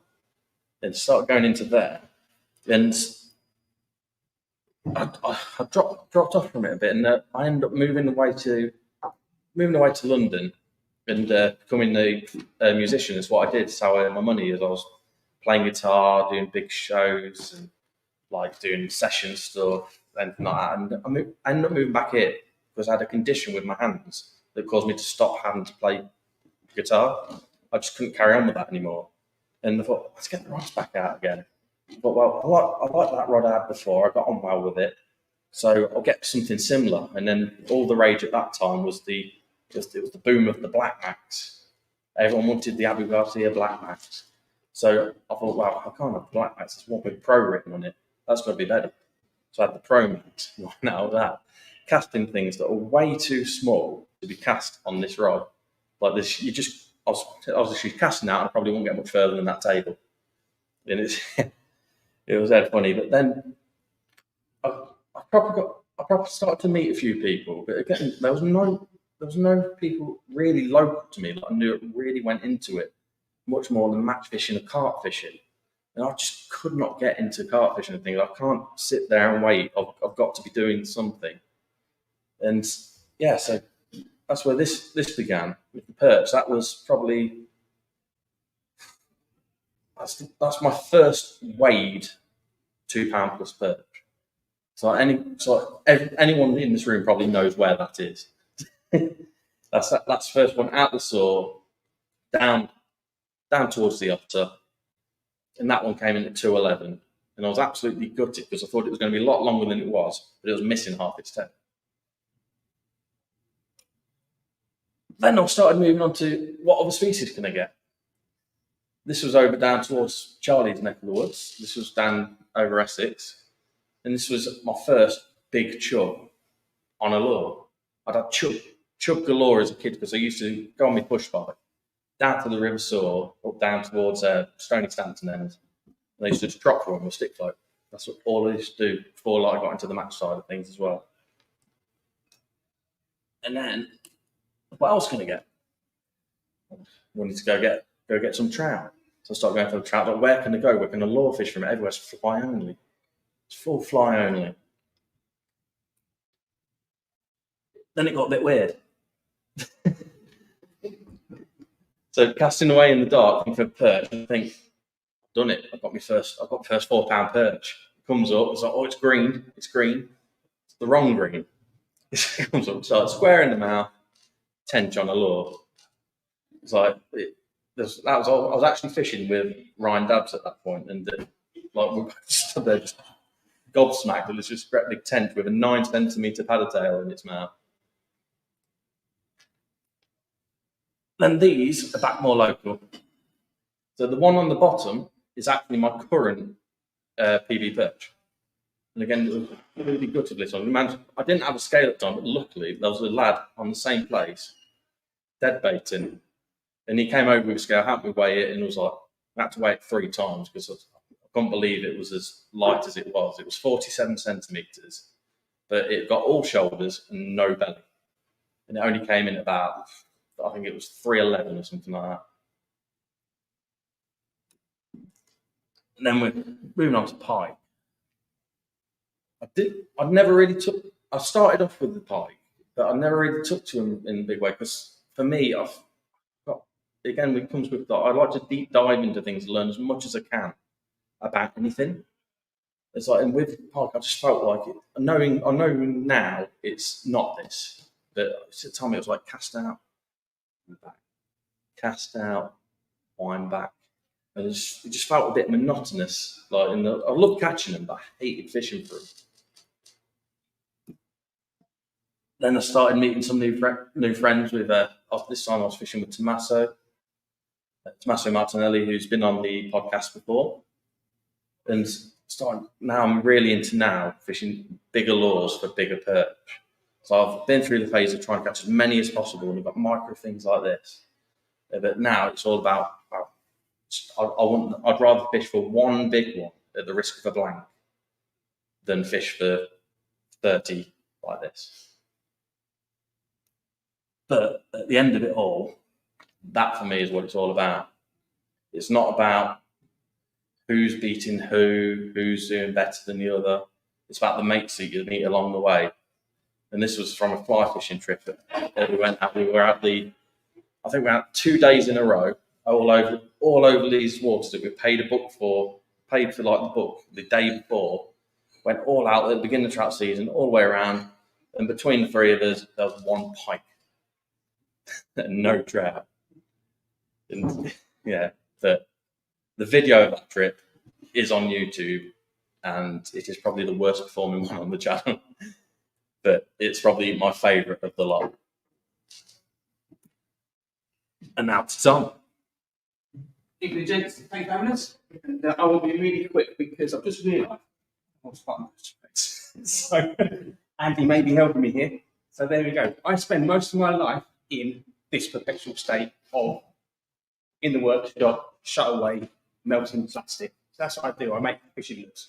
I was lucky enough to emigrate into the Fenland in 2016. Spent my formative years in the military. Some of them based down in Melton Mowbray, so not a local lad, but definitely been around there. But the thing with the Fens is we get to fish lovely rivers. And you're going to see a thing here. There's a thing about perch with all of us. And I think because where we fish, a big perch nowadays is so much, I wouldn't say easier, it's more probable to catch than it was before. My first £2 perch was out in Germany, fishing one of the lakes where I was based. And that was on live baits. But that's my first ever £2 perch. Because they were a fish of a lifetime. Now we're talking a fish of a lifetime perch. We're talking 5-pounders. I don't catch 5-pounders. I'd love to, but I do like to catch what's there. What else is there is some lovely pike. This was me perch fishing. I do apologise, but I was with Andy at the time, and I just cast downstream. He'd been there for a few hours. And I put on one of my little perch lures, just a new rig that I was doing, and all of a sudden this came along. And fortunately, Andy, with all his years' experience of pike fishing, told me how to take a nice photograph, how to hold it, how to do it. If I was on my own, that wouldn't be as small as it really was. So, but yeah, but this is what I've been doing recently: is nocturnal zander fishing on lures. Now, this is something that I really enjoy doing, and again, it was Andy sort of put me onto it, and we stumbled across drop shotting in the dark with dark-coloured lures for zander. For some reason, it just works. If you put it in front of the fish, they're going to bite it. And this is a bit of an addiction for me, because while I am doing my stuff in the workshop and melting plastic, cutting aluminium to make fishing molds, fishing lure molds, my time fishing is tiny. So I try and get out as much as I can. And a lot of that time is after dark, especially in the winter.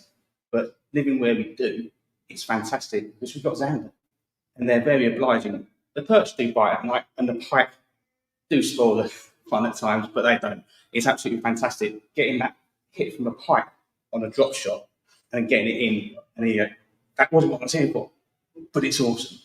So you've been sat there for such a long time. I don't want to go anymore. If you want to ask me questions about the lure making side of it, fire away afterwards. And, oh, well, that's what I meant. I didn't know the buttons. I didn't know the photographs. I came into him, but I forgot about him. So I designed the lures. I designed them on CAD, which is a bit embarrassing because I use high-power computer programs all day long. I didn't know what buttons to press. It's a bit embarrassing. But that's what I do in my workshop, almost 24 hours a day, 7 days a week. I make little plastic fishing lures. I'm just getting into the bigger stuff, which you guys probably be more interested in. I've just designed a new lure, which is a 25-centimetre zander profile shad. So that's something for you guys maybe in the future. But thank you very much. I think we're taking an intermission. We are. And hand you back over to Andy for what we're doing next. Right, so this is what we're going to do. So, guys on the live, this is where it's going to get really weird because we're going to turn the volume off for a bit and we're going to readjust the camera, so we're going to sit over there. The guys over here are going to think of some questions. This is their homework. I'll leave it up there. I'll come back to this, guys. We're going to have a bit of fun as well because we've got some prizes, so you've got to guess the weight of that. That is a big pie. Thank you. Somebody's got to come back. Come back and watch.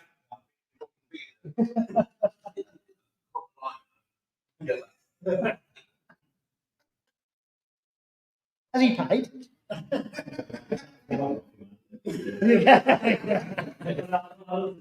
Right, so I'll put that back up in a minute. You guys on the live, I don't know what we're going to do, but you have to bear with us. We're going to go dark for about 10 minutes. We're going to rearrange everything, and then we'll do a bit of Q&A. So guys on the live, send some comments in, please. The 3,000 people that are here have got loads of questions for us, and that's everyone's homework. So we'll have a break, get a beer, and we'll come back in 10 minutes.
Requesting audio check. You can. Good, yeah. Guys, anyone listening at home? Can we, No volume, no audio. nothing at all. Okay. Why? You turn down the mic, sort of thing. Yeah, I've turned it. I say when you want me to How about do now, your- mate? Yes, yeah. Yeah. Yeah. Can you hear us? Right. Guys, if you're listening back home, can we get a positive response if you can hear us, please? I think you can hear us. But the beginning of this program. It doesn't help when I have it turned down to zero. Yeah, it doesn't help when Andy turns to down.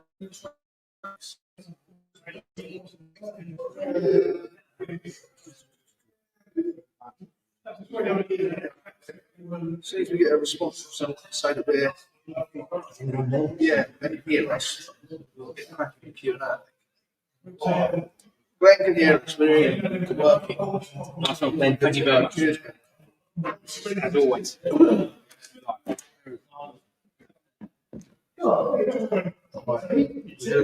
round everyone up now. Like random cats.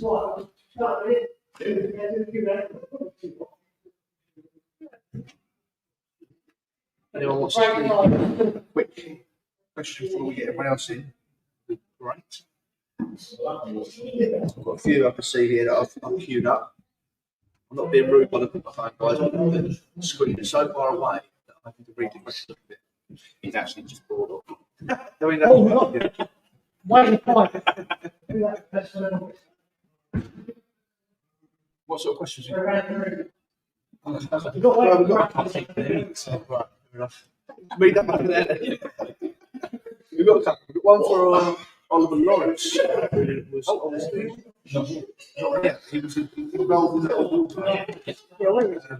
where is he? He's run away.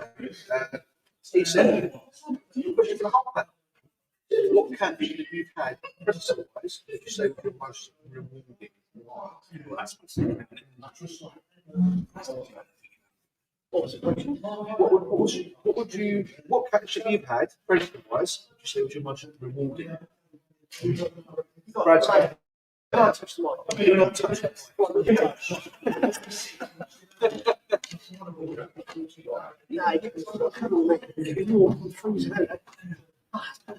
I'm delayed here. It's only me and you on the call. Yeah. It's better at the opposite. You're right. Is everyone in? Just a bit. Bit cozy. Pull this one in. That hat. Yeah, you should. I've only just listened to the fresh. I've got full head of hair. I've been determined when he had a teeth with a head in the same place. And it's hard for the previous one. Yeah.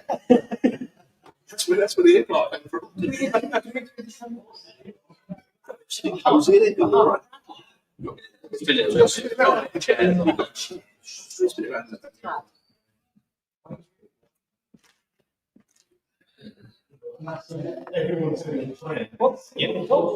That's good. Hello. Yeah, definitely what the home rules. Right, should we start? Yes. Well, should we start off with that question first? Do you want to move in then? Are you all right there? Do you want to come closer? Hello. You guys at home can't see this, but we've got everyone sat in front of us, but we've all moved back and they've just gone, nope. entertain us. So, yes, done for you, monkey boy. Right. Kill him. Should we wait the Pike first? Oh, yeah. What the fight? Right, wait the Pike. You've got to go around the room. Sure, go from left to right. Keep going. 24. 32. Hold on a minute. What's the question? Sorry. The Pike, that was big, wasn't it? Oh, sorry. Yeah. That big, wasn't it? 24. Bloody hell. Do you know it? Do you know it? Does he own a tackle shop? I think he's seen a few big fish. It wasn't that big. We have to react. No one will be able to hear Oh, this. We'll have yeah. to So we had react. 28. Then he said 24, which is just crazy. They went 38. Mouthful of roll.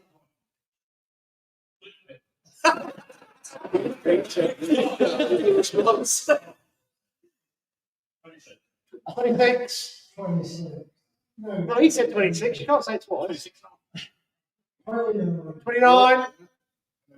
27 o'clock. 27 and a half. 32. 32. 34. 34. 28.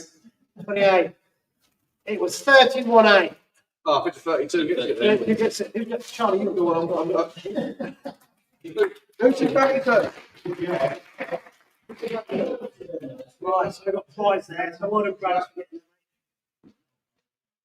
24. I know. You said 24, 38. I can't have three guesses. Well, that just proves how difficult it is to tell the way. Yeah. Well, but the thing is, if you knew Andy a little bit, you'd know there's no 30, no photo. That one always. Right. We got a question. Charlie's going to go. Yeah. So we actually had a question from Oliver, who was to do with the running of the organising of tonight, and then bailed on us last minute. Oliver said, He's in Cyprus. I know, yeah. Priority. Sorry, I'm away on holiday at the moment. Question for the whole panel. What catch that you've had predator-wise would you say was your most rewarding? We go along the line. Brad, do you want to go first? Most rewarding. It's probably actually one of the smallest trout I've ever caught. It's my first successful capture on a bow and arrow cast into a tiny little hole. And there's like a buddy of mine that I managed to meet local to here, still know him, and it's actually Eli who showed me how to do it. So we're down this little river that shall remain unnamed because it's a little gem that only a few of us now seem to know about it. But yeah, it's a tiny, tiny little trout like this. We saw it rising underneath this bush, and it was my first ever proper bow and arrow cast with a fly into this little hole and got this little trout out. And there's a photo of it on social media of me, this little tiny trout like this. It's not sometimes the size of the fish Yeah. that we take catching. Yeah. So just like this. Size doesn't matter. She says that a lot to you. I know, doesn't she? yeah. There we go, yeah. They can't hear it. They are 3 miles away. That was really funny. Oh. Talking about Charlie's small cock. Well, it doesn't show you.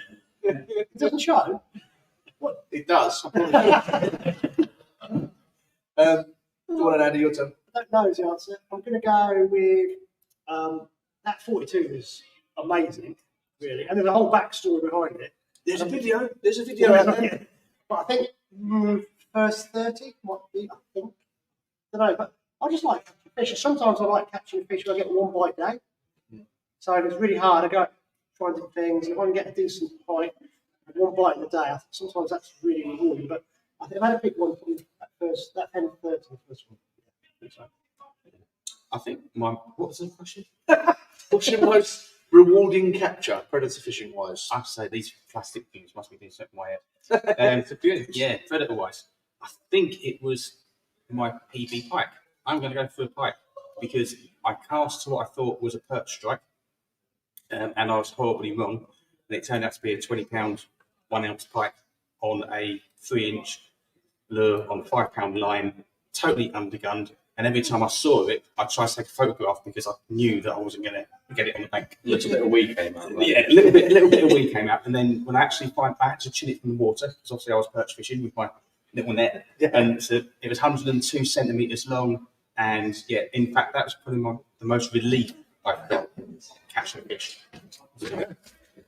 Rewarding is a funny one. I don't think rewarding necessarily has to mean the biggest fish or most fish or whatever. But the most rewarding for me would have been those first handful of perch I caught from Hanningfield when I stumbled across them, because it was as much as an enclosed waterway can be. It was an unknown. Nobody else was fishing for them at the time. They soon were afterwards. No one was fishing for them at the time, and I found them. So it's purely by luck, but you make your own luck. You know, I made myself go, forced myself to try, and I bumped into them. So that's exactly right. Yeah, absolutely right. So yeah, so that's probably my most rewarding, I'd say. Should we go to a question from the live audience? Yeah. Here we go, there's one. What are the pros and cons of salt in lures? So I'll repeat that to the microphone so everyone can hear it, and I think this is going to be aimed at Mr. Moyer. What are the pros and cons of salt in lures? Okay, so the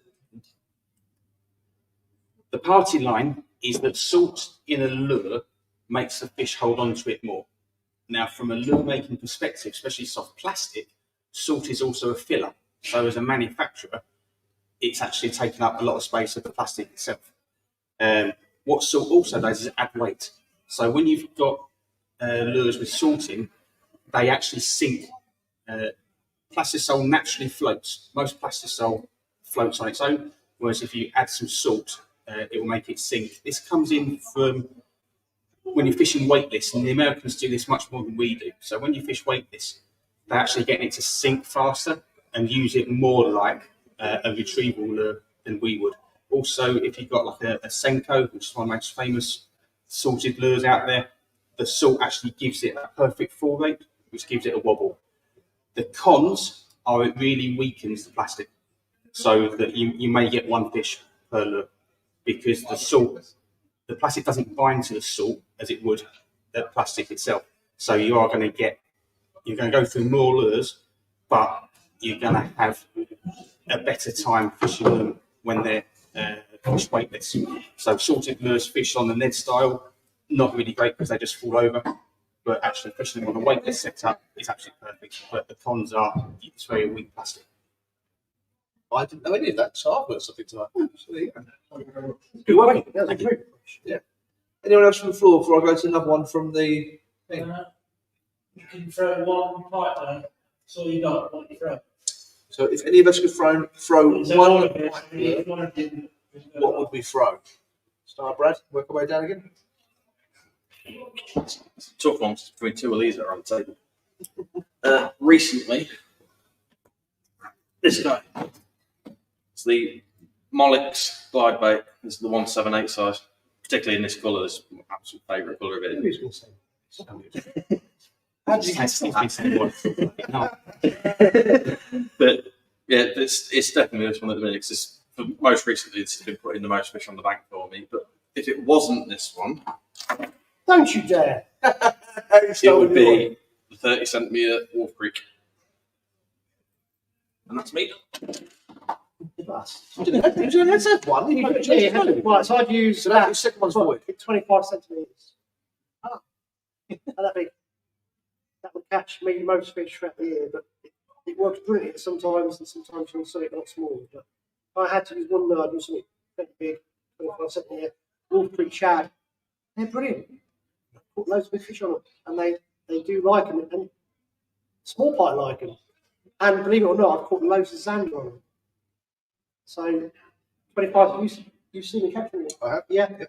Zander will take these big lures as well. So if I had to use one lure, that's what I'd use. Sorry, mate, it's not FFS. That's right. Oh, you've got it. Is it one that exists yet? Yet. I'm actually, I can't answer that question because I don't pike fish enough. No, because you're scared of it.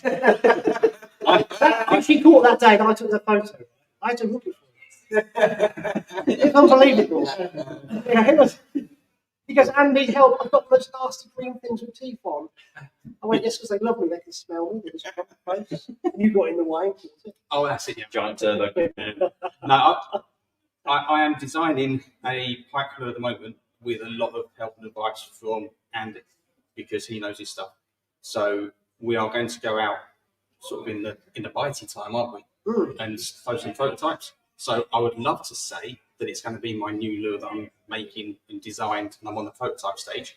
But I would take Andy's advice, and whatever he would say, I would say I will throw whatever you tell me to because I don't like fish enough. That's honest. I'm fairly similar to Tom. I don't do loads and loads of pike fishing. And historically, the pike fishing I've done is for fairly small fish. Most of the waters I would have fished back in Essex would have been smaller rivers and smaller still waters, mainly fishing for jacks. So I tend to scale down quite a bit. And to be honest, if you were to ask me generically what lure would I use forever, it would be the same answer. It's the Kitech Swing Impact Fat. It's for me, it's been my most productive lure for all species I've caught. Lots of zander, lots of perch, lots of pike. I've even caught catfish using it and carp using it. So for me, that's a lure that will never not be in my bag, and I just have it in a variety of different sizes, everything from 2.8 inch up to nearly 7 inches. So all different sizes all the way through. But that in variety colours, variety sizes, that covers pretty much all my especially my shad fishing. Should we take one? Take one from the background, from the crowd. We've got Glenn's one. The question was very similar to what we just asked. This is from Suck Boarding Videos.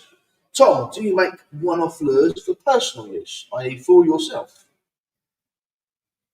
There are many prototypes that don't make it, and I've used those. So when the Inu rig first reared its head, I made a prototype of that and caught some fish on it, but it was not something that I wasn't really going to fish myself. I've been fishing a 14 centimetre fluke for nocturnal zander. That's something that I've given to a few people as a prototype, and I've been using that for a year now. I'm really happy with it, but I'm not happy with how it's been machined. So it's one of those lures that it works really well, but to actually make it is a real pain in the ass. So yes, there are lures that I make that don't make it to production, but I don't really use anything that I don't sell. Yeah, if that makes sense. Well, it makes sense. I know from previous conversations, you have the utmost confidence in the products yourself because you use them when you catch fish. So it makes total sense to me that you use lures that you make for everyone else to buy. Yeah, my go-to pocket is a floating flesh stick and a Claw 21. In fact, in bigger and smaller sizes, and that's all I really take in two colours. If I'm honest, I say that I only need four. Right colour. I only use two colours, a natural and a dark, and I will chuck a couple of other colours in there if I want to have a bit of fun. Yeah, brilliant. One for the floor. Yep. Does the UV elements in these lures really work? For the guys at home, does the UV element in lures really work? As a lure maker, would you put into lure? I don't. Some of my lures are UV. So my motor oil's UV. All of the fluorescent colours are UV. I've had days where I've switched to a colour lure with UV in it, and it's caught fish where I wasn't catching before. However, I do get a lot of people tell me that I need to use UV at night time. Now, my colour for night time is Junebug, which is a really deep purple, almost black, with green glitter in it. That has no UV in it at all, and I'm fishing in the dark, in murky water.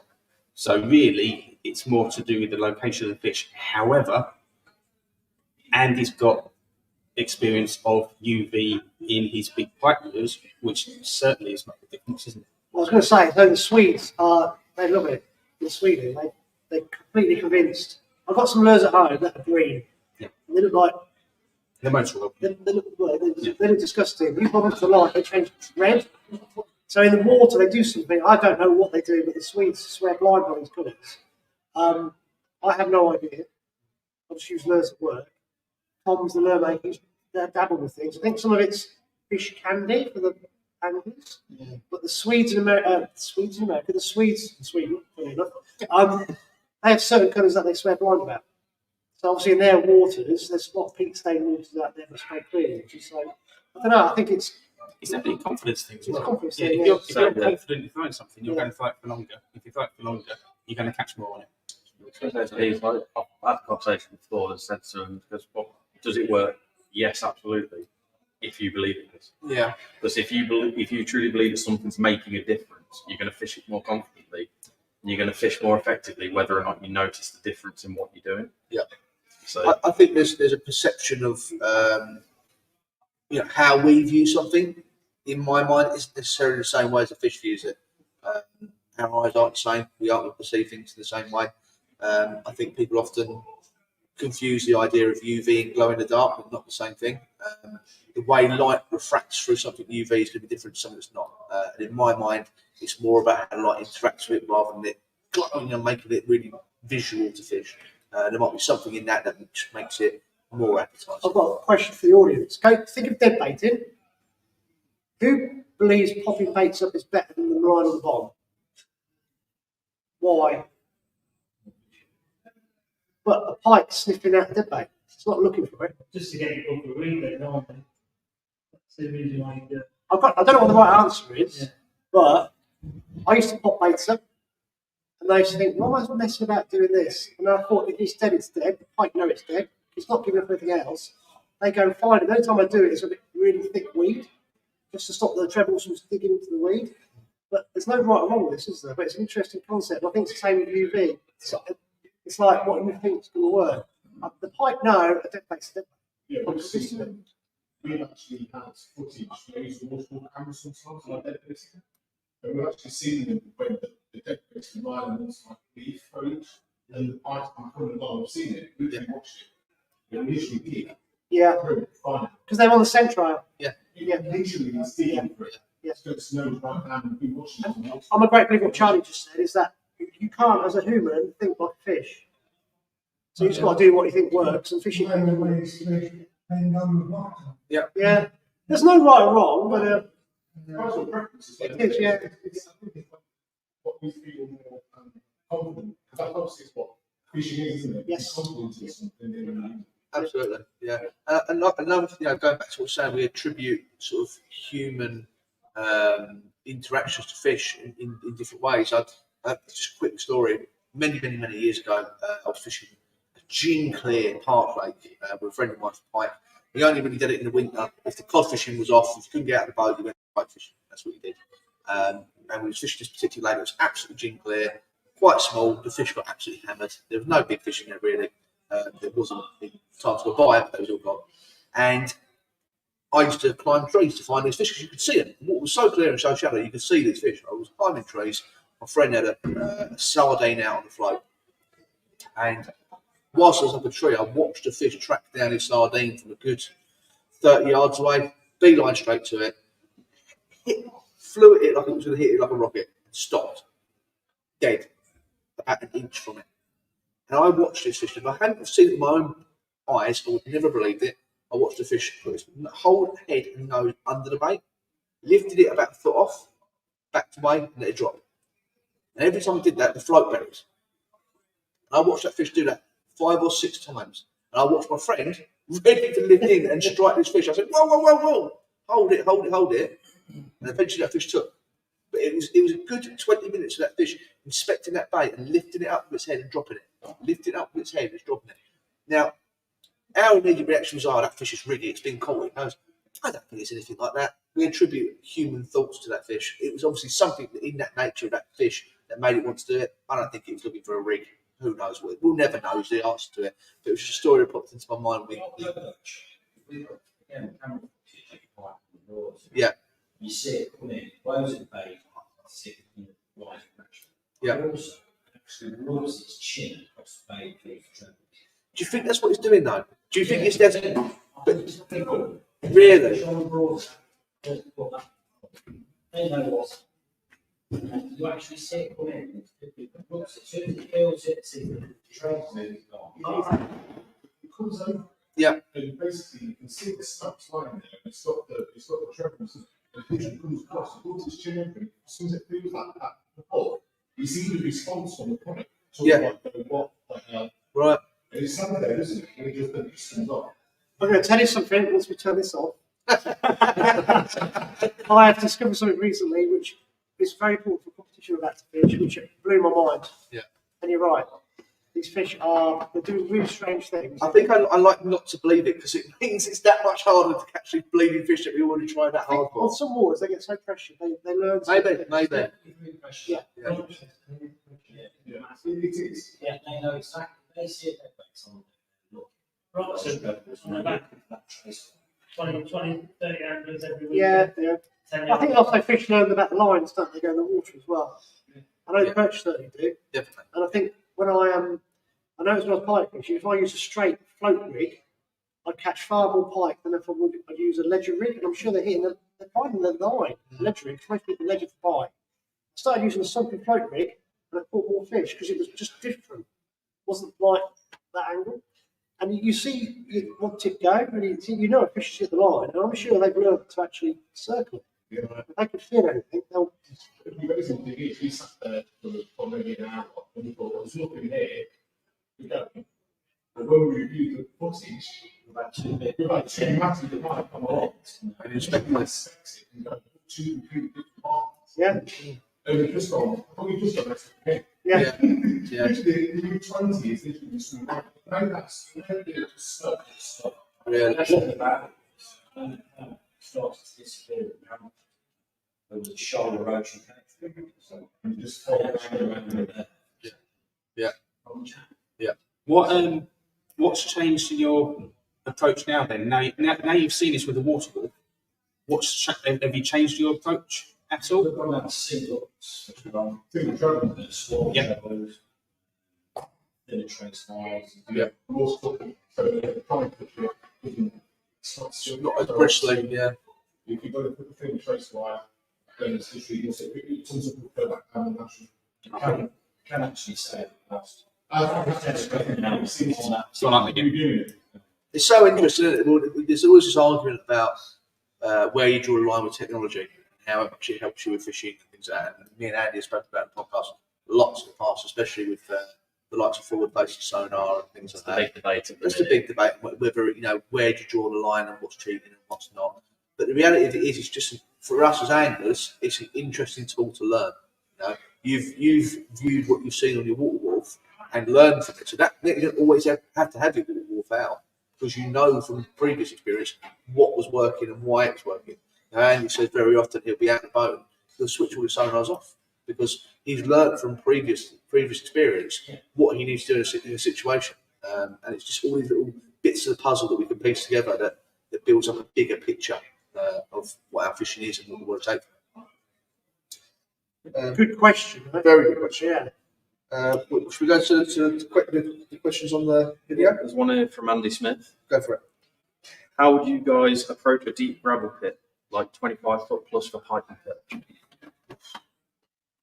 Probably wouldn't fish in the 25 foot if I was fishing from the bank, if I'm being deadly honest. It's not something I've done anything of.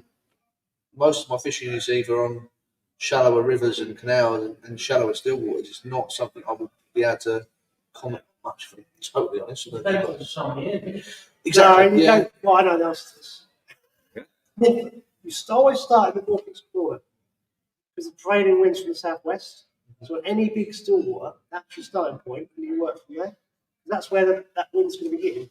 So obviously, certain times of year, there's different things going on. But you start there. That's where that bank's going to be eroded. There's going to be wave action. And so there's going to be deep drop-offs. All sorts of things going on there. Also, on a gravel pit, you can put pre-bait for the pike. You can take massive shortcuts. So if you pre-bait on gravel pits, it works really well. Also on gravel pits, you can see, can't you? So it's spring. So this chap here, so I don't know your name. I said about looking for pike in the spring, didn't I, when they're spawning. So on clear waters, you can actually find out what's in there. By actually going around and doing the legwork during the spawning times. The perch, it's really a case of, I fish all the weed beds in the summer. I use top waters. I work out what bait fish are in there. If they're small bait fish, they're going to go on top water. Perch, so we love top water baits. And if you get them in, like as the sun's setting in the summer, they can go mental for an hour. Not shy about the size either. No, they're not shy that size. So there's lots of fun things. You've got a gravel pit. If it hasn't been hammered by cormorants or other anglers or other people doing things, then it's quite an easy way of fishing, but it can be a bit of a ball ache because you get imbalanced fishery as well. Yeah. So you can get the impression there's nothing in there. There could be one or two really big pike, or there could be Lots of smaller lots things. of smaller things. Yeah. But, I think in reality, in practicality, if someone was to drop me on a gravel pit and say, fish this, I'd fish the same as I would anywhere else. I'd fish the same lures in probably a very similar way. You might have to adapt the weight of whatever you're using or with stuff like that, because I am primarily a lure angler nowadays, so I wouldn't be doing much bait fishing, although I do still sort of dabble in the dark arts a little bit. I don't change much of what I do wherever. It's just little tweaks here and there that suit the venue. So same as I if would. anyone's anywhere got else. any good gravel pits they think are awesome, just PM me. Yeah. We'll go and check them out for you. And it goes for you guys. If you want a hand, and you know I'll get a pike, I won't tell anybody. So the only other thing I'd know is like it's not my own experience but from talking to people who do it. Is they'll typically go for a much longer rod, like for the much longer casts. Yeah, cover a bit more distance with cast, cover some water. Yeah, that makes sense. Guys, any questions from the floor? Yes. Do you think, or do you think that some colours of laws are more effective at different times of year? So for the guys at home, the question asked was, do we think some colours of lures are more effective at certain times of year? For pike, perch, or generally? For any particular species or just in general? Just general. Yeah, I do think there is. I think that when it goes to that age-old adage, to match the hatch. You know, if there's a time of year where they're primarily feeding on a particular bait fish, then that's what I'm going to try and match. I do think in the winter, for whatever reason, I know there probably is some science behind it. Brighter colours, I like it. Their system's starting to slow down a little bit, and it does affect their eyesight. I know that from things I've heard in other types of fishing. So the colder the water, for whatever reason, the science is behind it. I do like a brighter lure. But yeah, I think for me, I'm trying to match whatever it is they're feeding on. Very similar to what you're trying to do in the Exactly. Yeah. Now, I'd turn that slightly different in that I go with lure types for the conditions on that particular day. So not necessarily for the season, but if the water conditions are like they are now, I'm going to throw a dark coloured lure because I want that. It's a silhouette that I think I need to get it past the fish, and if it sees that silhouette, it's going to take it. If it's clear water, then I'm going to go for a more natural type of lure, sort of a brown colour or green colour, or a natural bait fish pattern. If it's, for some reason, pink is such a great lure on the Midlands canals and in other places, especially for perch, that it's just something that you want to have the option of having. But I'm going to allude to something that Andy said before. Coloured water isn't always as coloured as it looks where you are because of the particulate. If you take the glass of it, it's not as muddy as it looks when you're actually looking at it. So I've caught fish on natural coloured lures in Belgium, so Xander in Belgium, on natural coloured lures in water that looks like it does now, really muddy, dirty brown, because they just adapted to finding it. But my confidence level is higher if I'm fishing a silhouette in coloured water, and it's higher if I'm fishing a natural coloured lure in clear water. So it's a confidence thing. I can't remember who posted it. There was a picture that went up onto Facebook, it must be a year or two ago, where they put a picture of like the signal crayfish and how the colour changes throughout the year. Yeah. And now, whether or not a fish is going to look at it going, that one's the wrong colour to what it should be at this time of year, I can tell you that matching the hatch that way, they're going to be this sort of colour, so do I pick one that's kind of matches that? I don't know. Well, it's like it could make a difference. It could not at all. They might not care. But I think it's how many lures you want to take. yeah. Yeah. I limit myself to carrying as little as possible because I like to rove a long way. So I want to have a few lure patterns that I have absolute faith in maybe 3 colours. And then I'm not spending more time looking at the box of lures or looking at a bag of lures and thinking, I wonder if that one's better today. I wonder if this one's going to be better. I want to say, I know this one works in this area or these conditions. And so I'm going to limit my thought process time of my second guessing, and I'm going to limit that right down to almost 0 and just go, I know this works, and I know it works in this colour, and I'm going to fish it, and I'm going to rove that stretch of river. It's much the same to me. It's a dark, a natural, and a wild card. Yeah. Don't ask me. I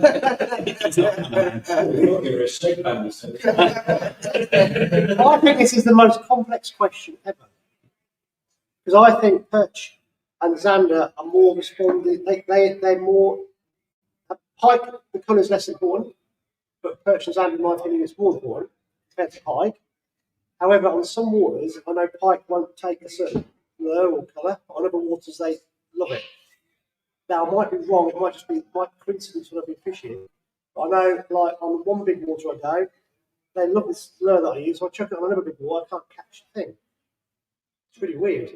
But I know in general, if I'm using, say, a big bait, I just want to use a natural colour for clear water and a brighter colour for darker water, more coloured water. Also, time of day affects it as well, and the angle of the sun, and all sorts of other things, and how deep I'm fishing it. If I'm fishing it just above their nose, that's different. If I'm fishing it really high in the water, I want them to move. Again, it's got to be a completely different colour, and that's just for pike. So that's quite complex in itself. Perch, that's just a whole new ball game. It's just bizarre. I've done all sorts of things, chucking different colours at them, and they definitely prefer some colours to others. Don't know why.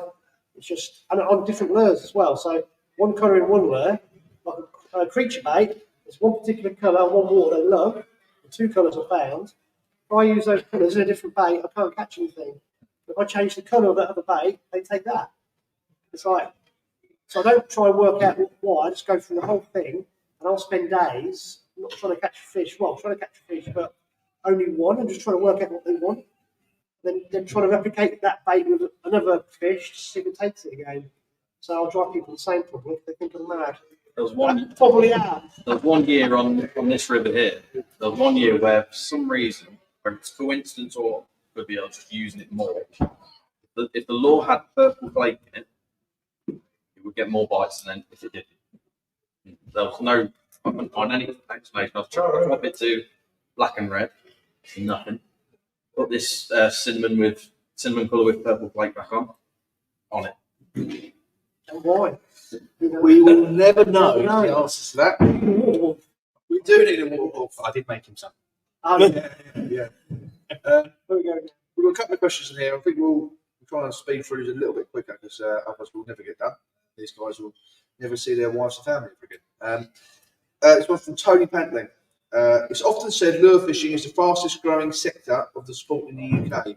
What's your thoughts on the future of lure fishing here?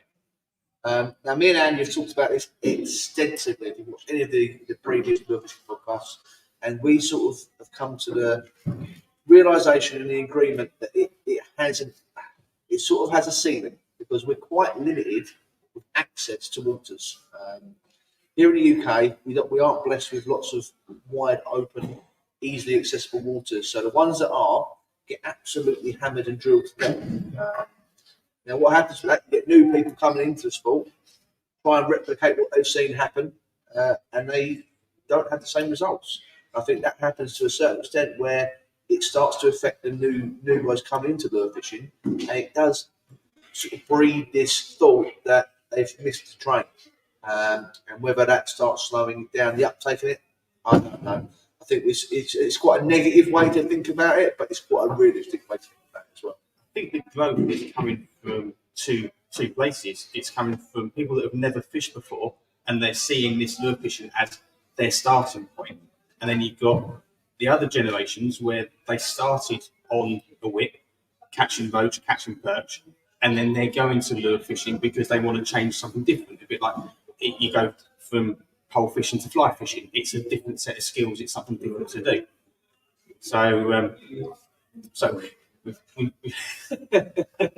None of you guys see what's going on. Bit of distractions, but so I think that what a lot of people will see. So if people come in and the first thing they do is lure fishing, they see it as easy, but it's not. The first couple of years of lure fishing is bloody hard, and it's not until you actually start to learn what you're doing and concentrate on what you're doing that you start to be consistent. And I think that's the most difficult thing. I didn't listen to a word you said because our fan club came through the door and I was watching you over there. Thinking, No one would have seen it. You guys at home, but the guys here would have seen it. I think I did so well. How you held that together, I don't know.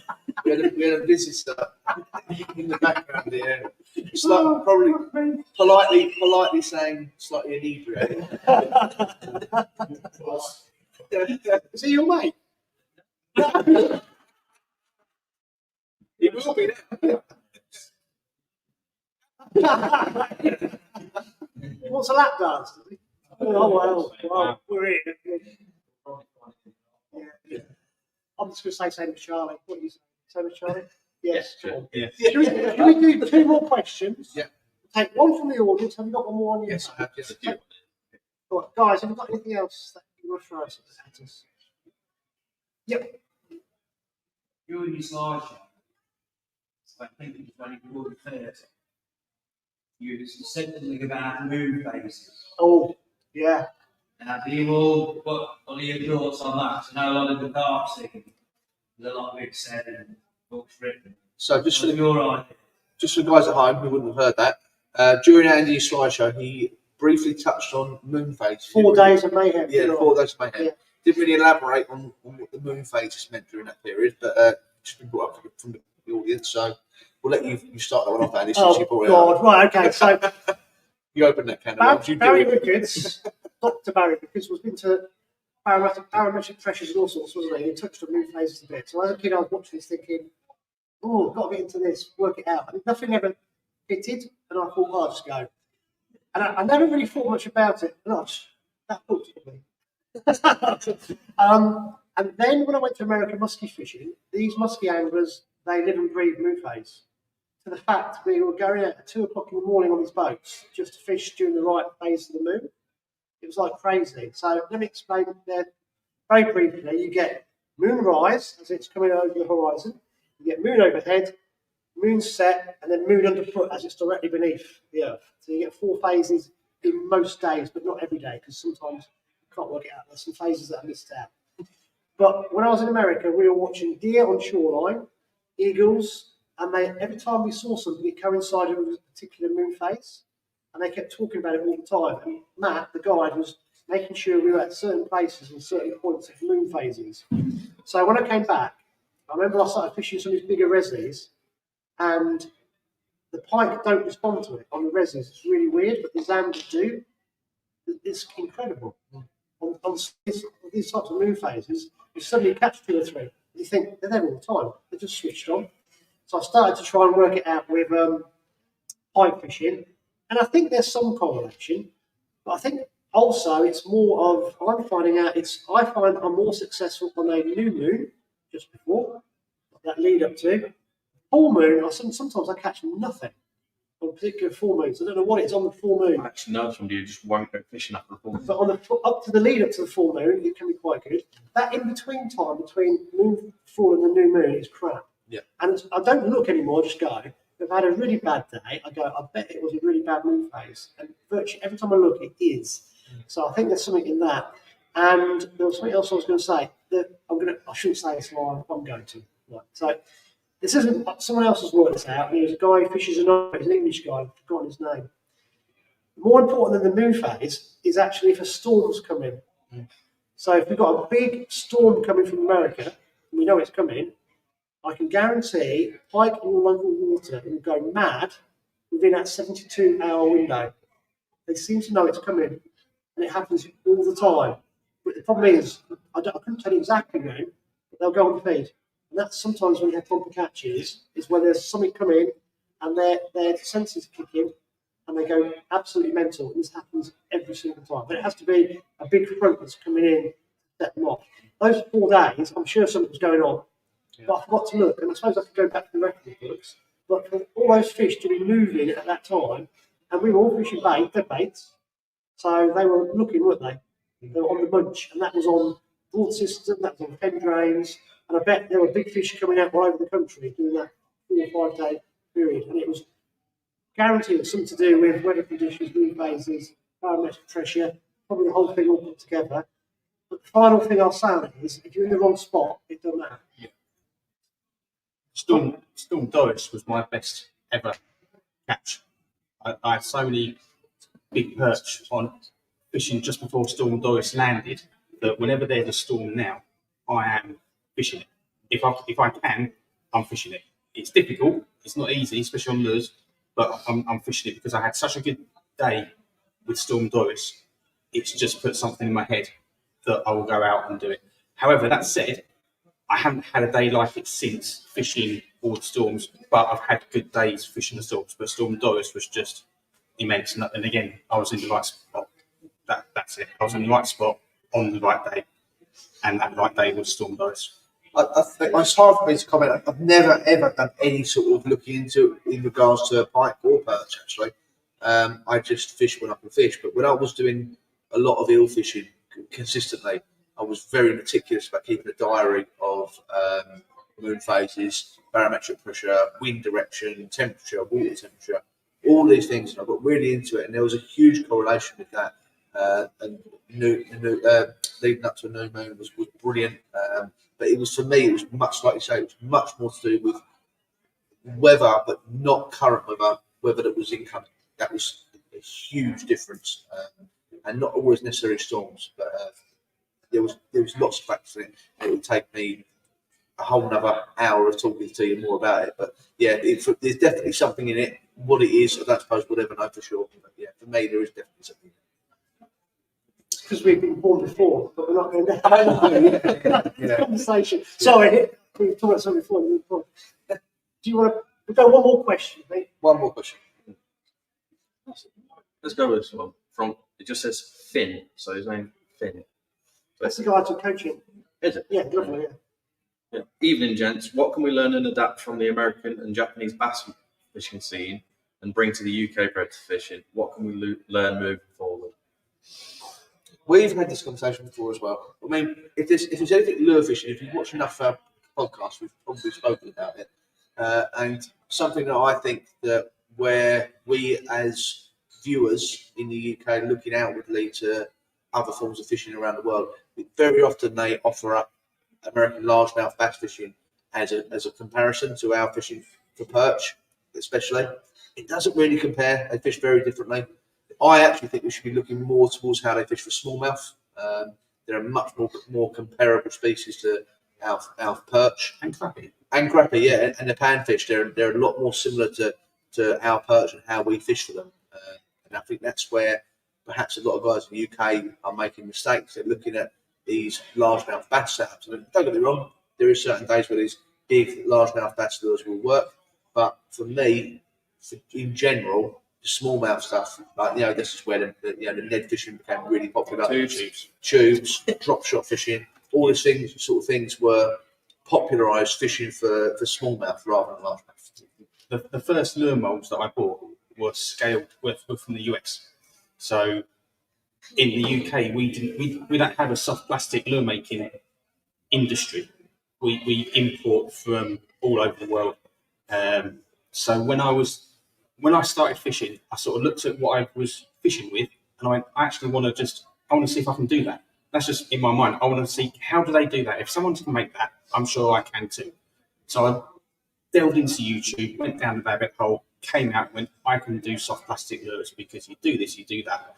There's 3 companies in the UK that sell plastic, and they also sell the silicon top pour. So all you need to do is heat up plastisol, put your colour in, put glitter in, get your silicon mould, give it a bit of lubrication, pour in, and there you have a soft plastic lure.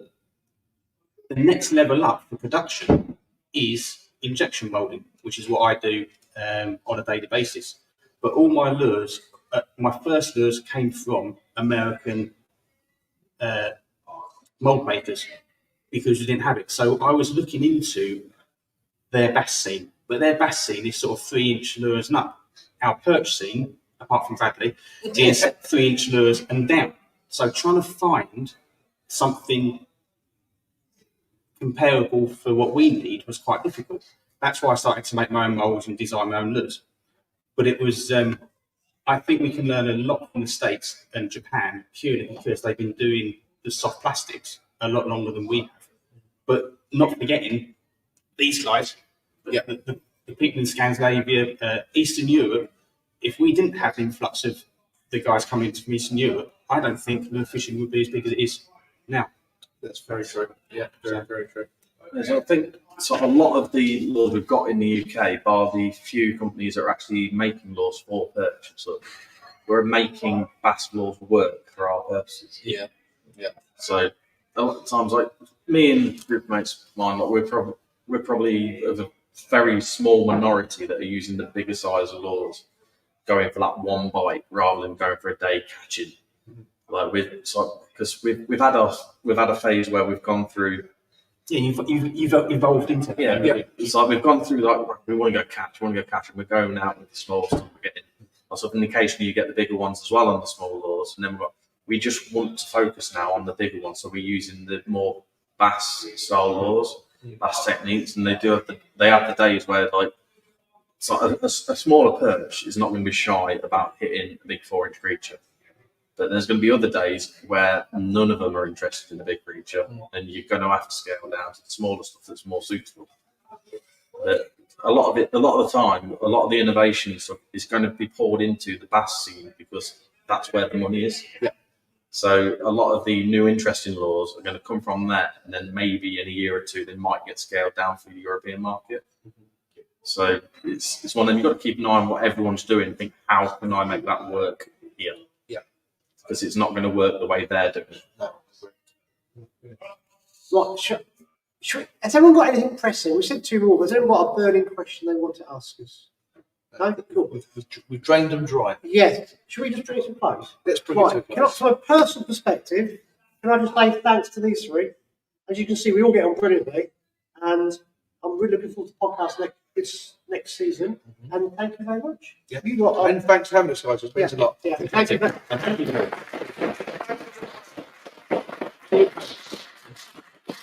Right. So I think that's something that guy has. Yeah. I want to join him and get absolutely murdered. Right. So we're going in the bar. I'll do the deed. He was having fun.